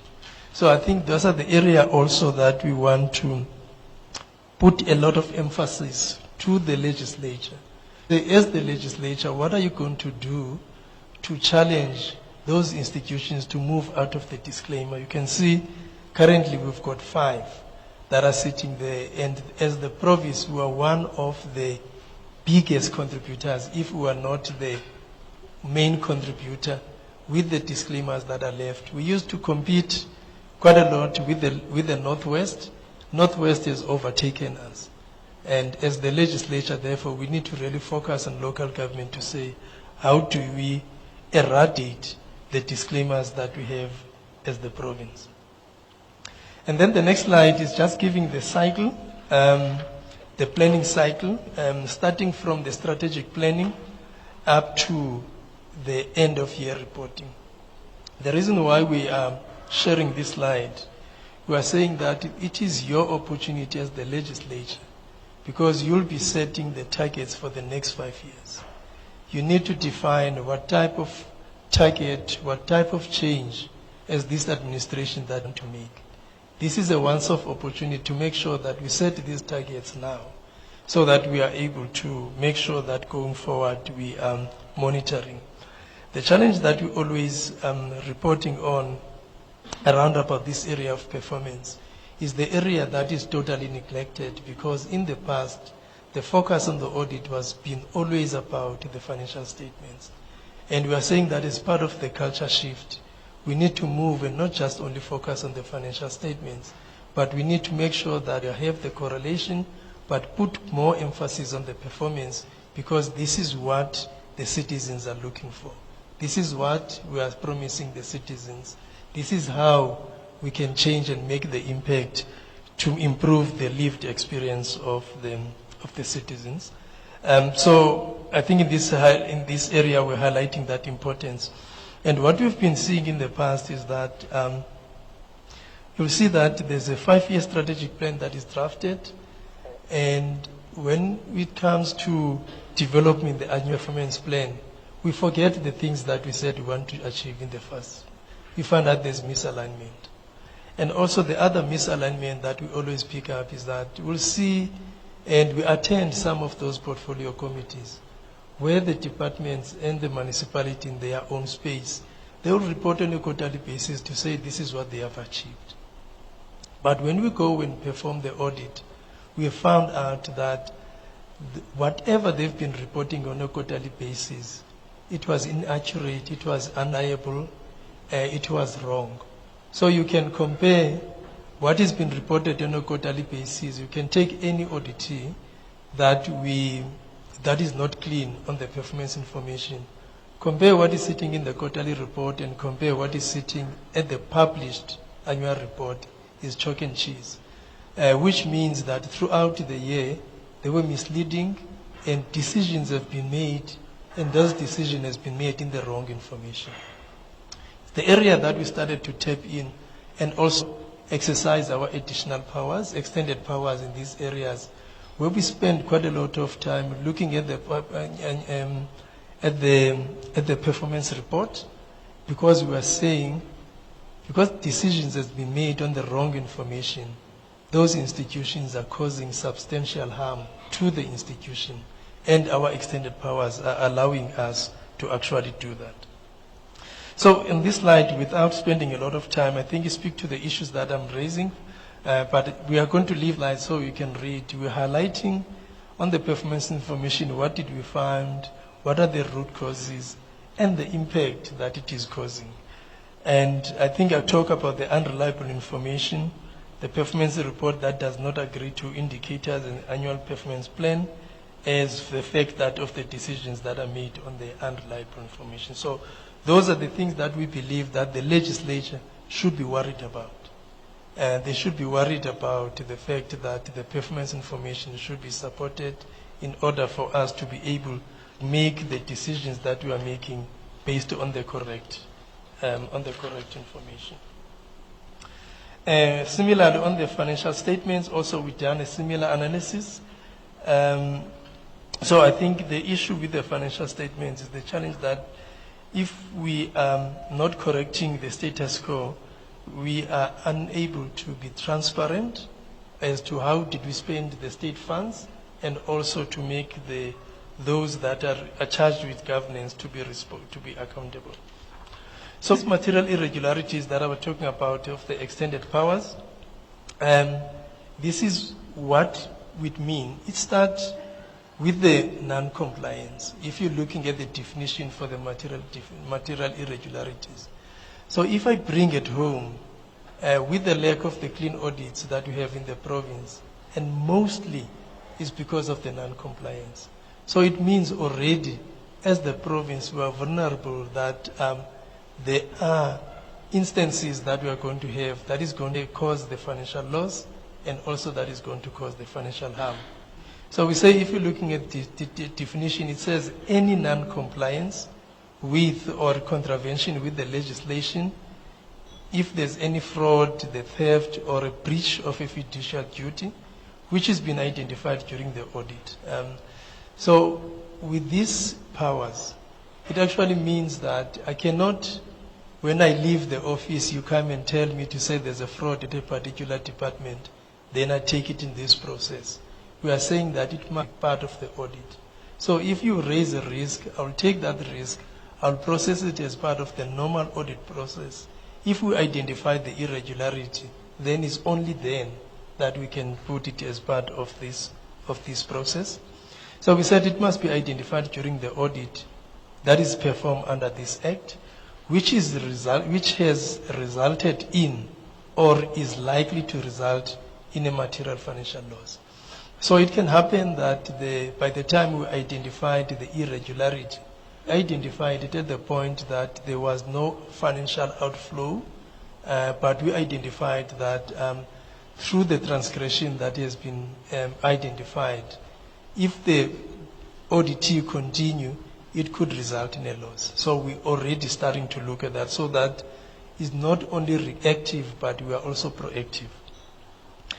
And also, if it could result to misuse or a loss or a material public resource or a substantial harm to a public sector institution or the general public. So the harm we're looking in two ways. It can be the harm that is caused to the institution, or it could be the harm that is caused to the general public. And mainly, what these extended powers are driving is instilling the culture of accountability, to protect the resources, to enhance the public sector performance, to encourage ethical culture, and ultimately to better serve the people of Africa. So those are the key objectives that we see that is driven by these extended powers. The process, how it works, I know that the feedback that we usually get is that you've got these powers, but why is it taking so long? So that is why we want to demonstrate what is the process. And because it's a legal process, we have to ensure that each and every step that we follow, we comply with the regulations. So that if the accounting officer challenges us court because they have the right that they can take us for review, we need to make sure that everything is being complied with. And secondly, this process is not to take over the accounting officer's responsibilities. Hence, whatever we identified as the irregularity, we have to take it back to the accounting officer, to be the accounting officer that correct the transgression. It's only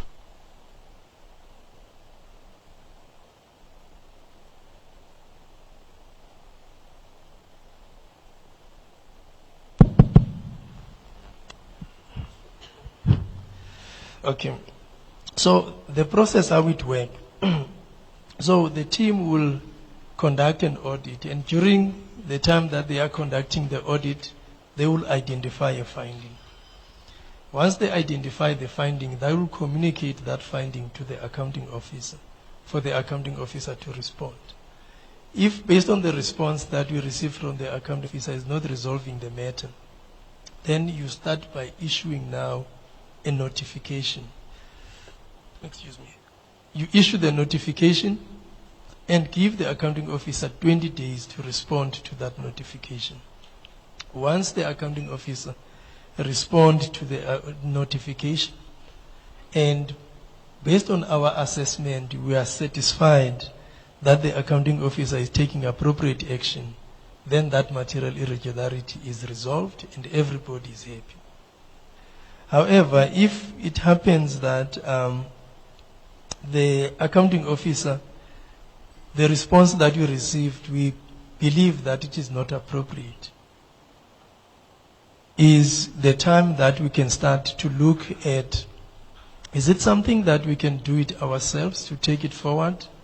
Or is it something that there's a public body that got a mandate to deal with the matter?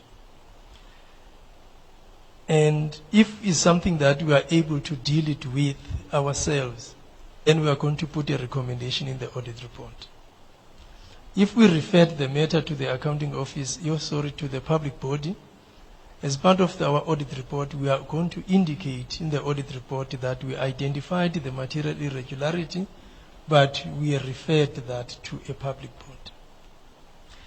When we come back after the period that we've given to the accounting officer to implement that recommendation, and we find that the recommendation is not implemented properly, then we are going to move to the next stage where we implement or we put in the audit report the remedial action. And again, you give accounting officer the space to ensure that they implement those remedial action. If we come back, we find out that the remedial action is not implemented, it's only then that we can issue the certificate of debt against that accounting officer, depending if it is the material irregularity that has resulted to loss. During these steps, you can do these steps simultaneously sometimes, depending on what you have. So, for example, we've had instances where you'll see that there's a transgression that you suspect that there's criminal element. Then you refer that material irregularity to the Hawks for the Hawks to investigate. But because the ultimate goal is to ensure that we continue to improve in what we're doing, we want the accounting officer to improve their controls, then you'll still have the recommendation that is sitting in the audit report, where maybe you're recommending to the accounting officer to conduct investigation internally as to what caused the non-compliance and who was responsible for that non-compliance and what are the steps that they are taking to prevent the reoccurrence of that transgression. So this is how our process is, and it's taking time because, as I said, the intention is not to take over. The intention is to give space and allow the accounting officer to fulfill their responsibilities. So this is the picture of where we are as the province currently. If you're looking at the PFMA side, you can see that since we started with this, implementing this tool, and we've been phasing in the audits from the 1st of April 2019, with the PFMA, we've issued 20 material irregularities. And of that 23, 19 of those relating to procurement and payment. There's one that we have on interest and penalties, as well as 3 that is sitting at the revenue management. But the good story to tell, and also reflecting at this tool that it is indeed working, is when you're starting to look at the impact. So you can see that out of these material irregularities that we have issued, through this tool, accounting officers were able to recover. The loss was already suffered to the tune of 70 million. Where they went back to the supplier, those suppliers paid back the amounts that they were not entitled for. Also, because this tool also has got an element of being preventative, some of the accounting officers took a decision where they canceled some of the contracts that they were entering into, and with the result that they were able to prevent further loss that they could have been in. So another 47 million was prevented through that, where the accounting officers responded to the actions that were then. through the engagements and the follow-up, we know that there are accounting officers that we are busy in talks with them, where they are busy in a process of recovering an amount of about 60 million. So those are the things that we are assessing so that we can see is really these extended powers making impact or not. And we'll see from the financial loss side that we can see tangible benefits that the funds are going back to the coffers of the state. Through this tool also, we've seen that based on that, the accounting officers started to improve their internal control environment. There were 11 instances. There were 11 instances where there were disciplinary processes that were taken because of our findings, and 2 instances where the supplier contracts were stopped. But this good picture and the good story to tell from the PFMA side, we are still battling on the MFMA. Because we can see that MFMA, we issued even more irregularities, but if you're looking at the recovery, prevention is 0. So the response from the PFMA side is very slow. However, if you look also, most of them with the MFMA is not mostly around about the financial loss. We did quite a lot that is because of the substantial harm that our municipalities are causing. So you can see that on procurement and payment is about 5 that we issued, resource management is 2, interest and penalties is 12. Those ones is the financial loss because this is where they paid interest. It's either because of the late payments that they're making to the suppliers with the result that they charge interest. You can see 22 of the 69 is where the municipalities are causing harm to the public.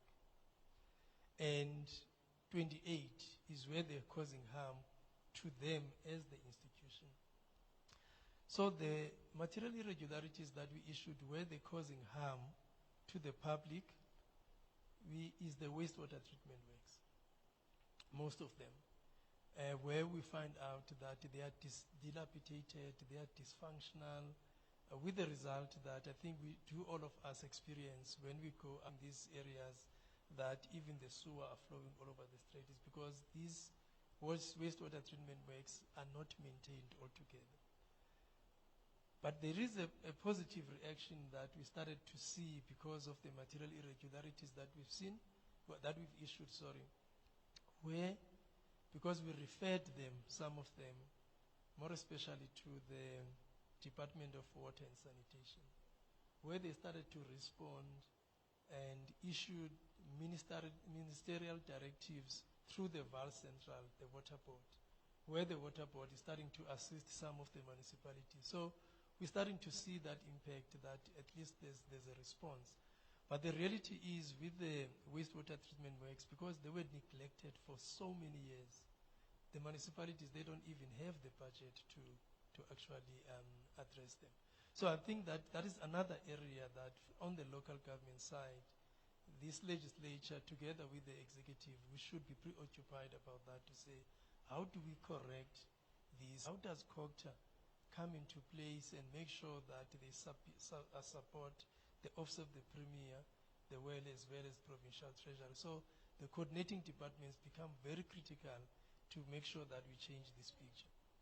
The other area that we have on those ones that are causing harm to the general public, which fortunately, because we already had the meeting with the MEC for Agriculture, with the environment that is moving to agriculture, is where they're causing harm because of the non-compliance with the Environmental Act. So if you could look at the landfill sites, is another area that is totally neglected.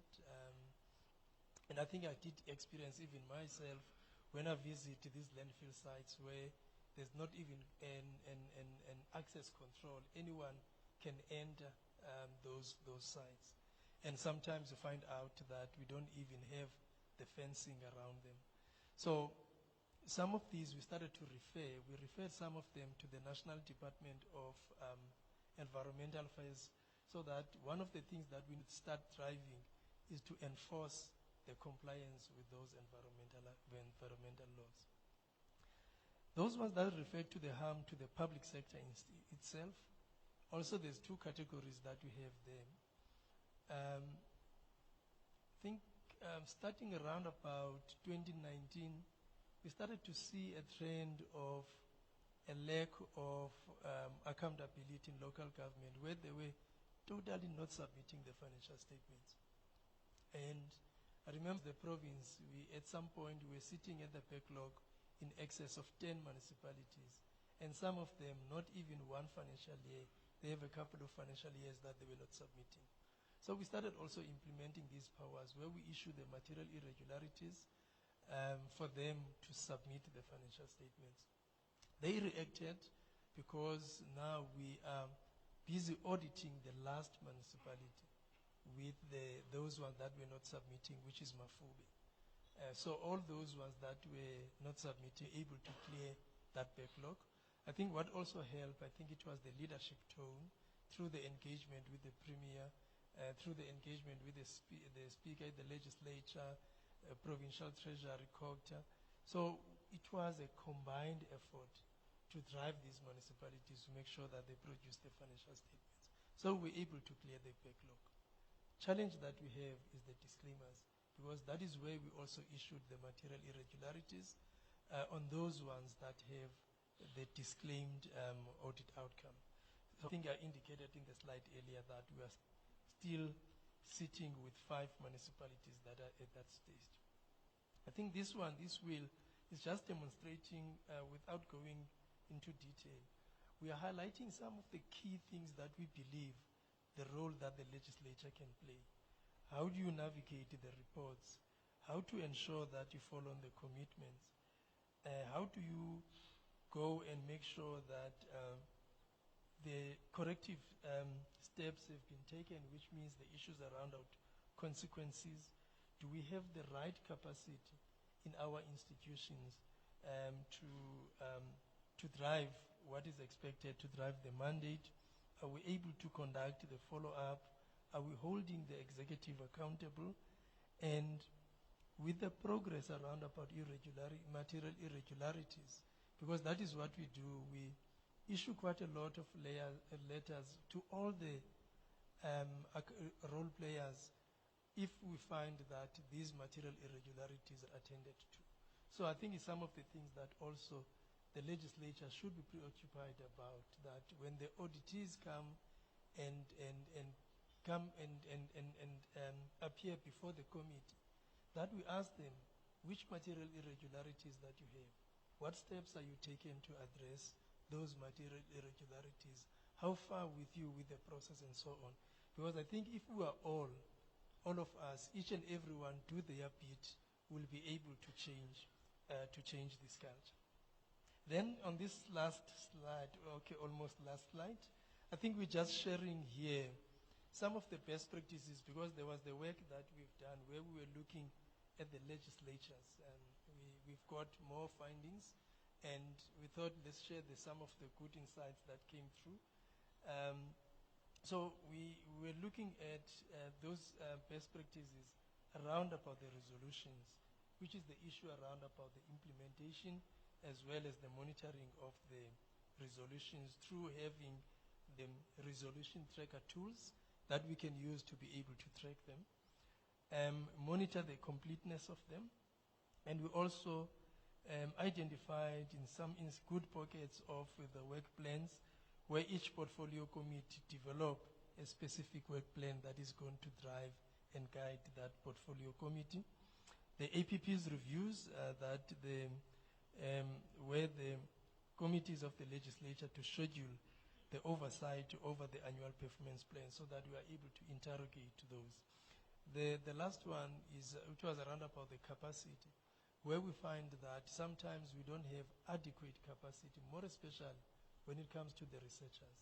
Because those committees, for them to be able to fulfill their responsibilities, they need to ensure that they've got researchers to support them. As I indicated, that our focus is on these coordinating departments.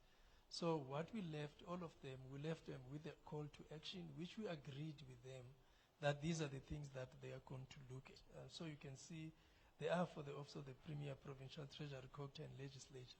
But I'm just going to touch just only on the Legislature one. So when it comes to the PFMA with the Legislature, the issue that we highlight as the concern is the follow-up processes. If we issue the recommendations, let's make sure that we do the proper follow-up. The issue of the work plans to support those committees. A couple of call to action that is on the MFMA side, again is about the follow-up procedures. The tabling also, I think this one is applicable to both.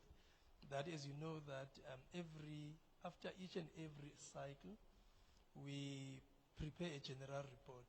And this general report, we always encourage that they are tabled to the legislature, because that is what is giving the summary and the picture of the province. And as a province, you'll be able to take from that analysis as to what are the things that you want to prioritize as the province to drive, so that we are able to drive the change. We're emphasizing on the tabling of the Section 47 reports that needs to be tabled timely. I think the emphasis is timely, because if we delay the accountability, then it have no impact. And then the last one, I think I emphasized through the presentation all the time, the disclaimers, that I think as the issue of the disclaimers, it should be something that worry all of us. When it's to local government, we know that we go with this mission to make sure that we eradicate those disclaimers. Thank you very much, President Derek.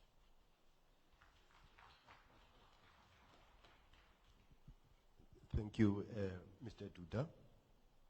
Mr. Duda is the most senior accounting officer in the Free State. Executive officer in the province of the agency. Thank you very much for the presentation.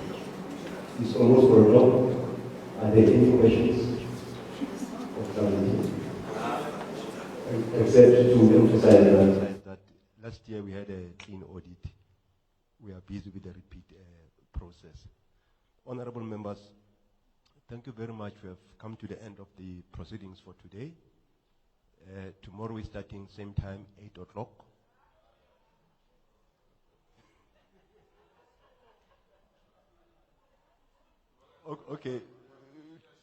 Okay, tomorrow we're starting 9 o'clock. But thank you very much. Enjoy your evening. Let's all the patients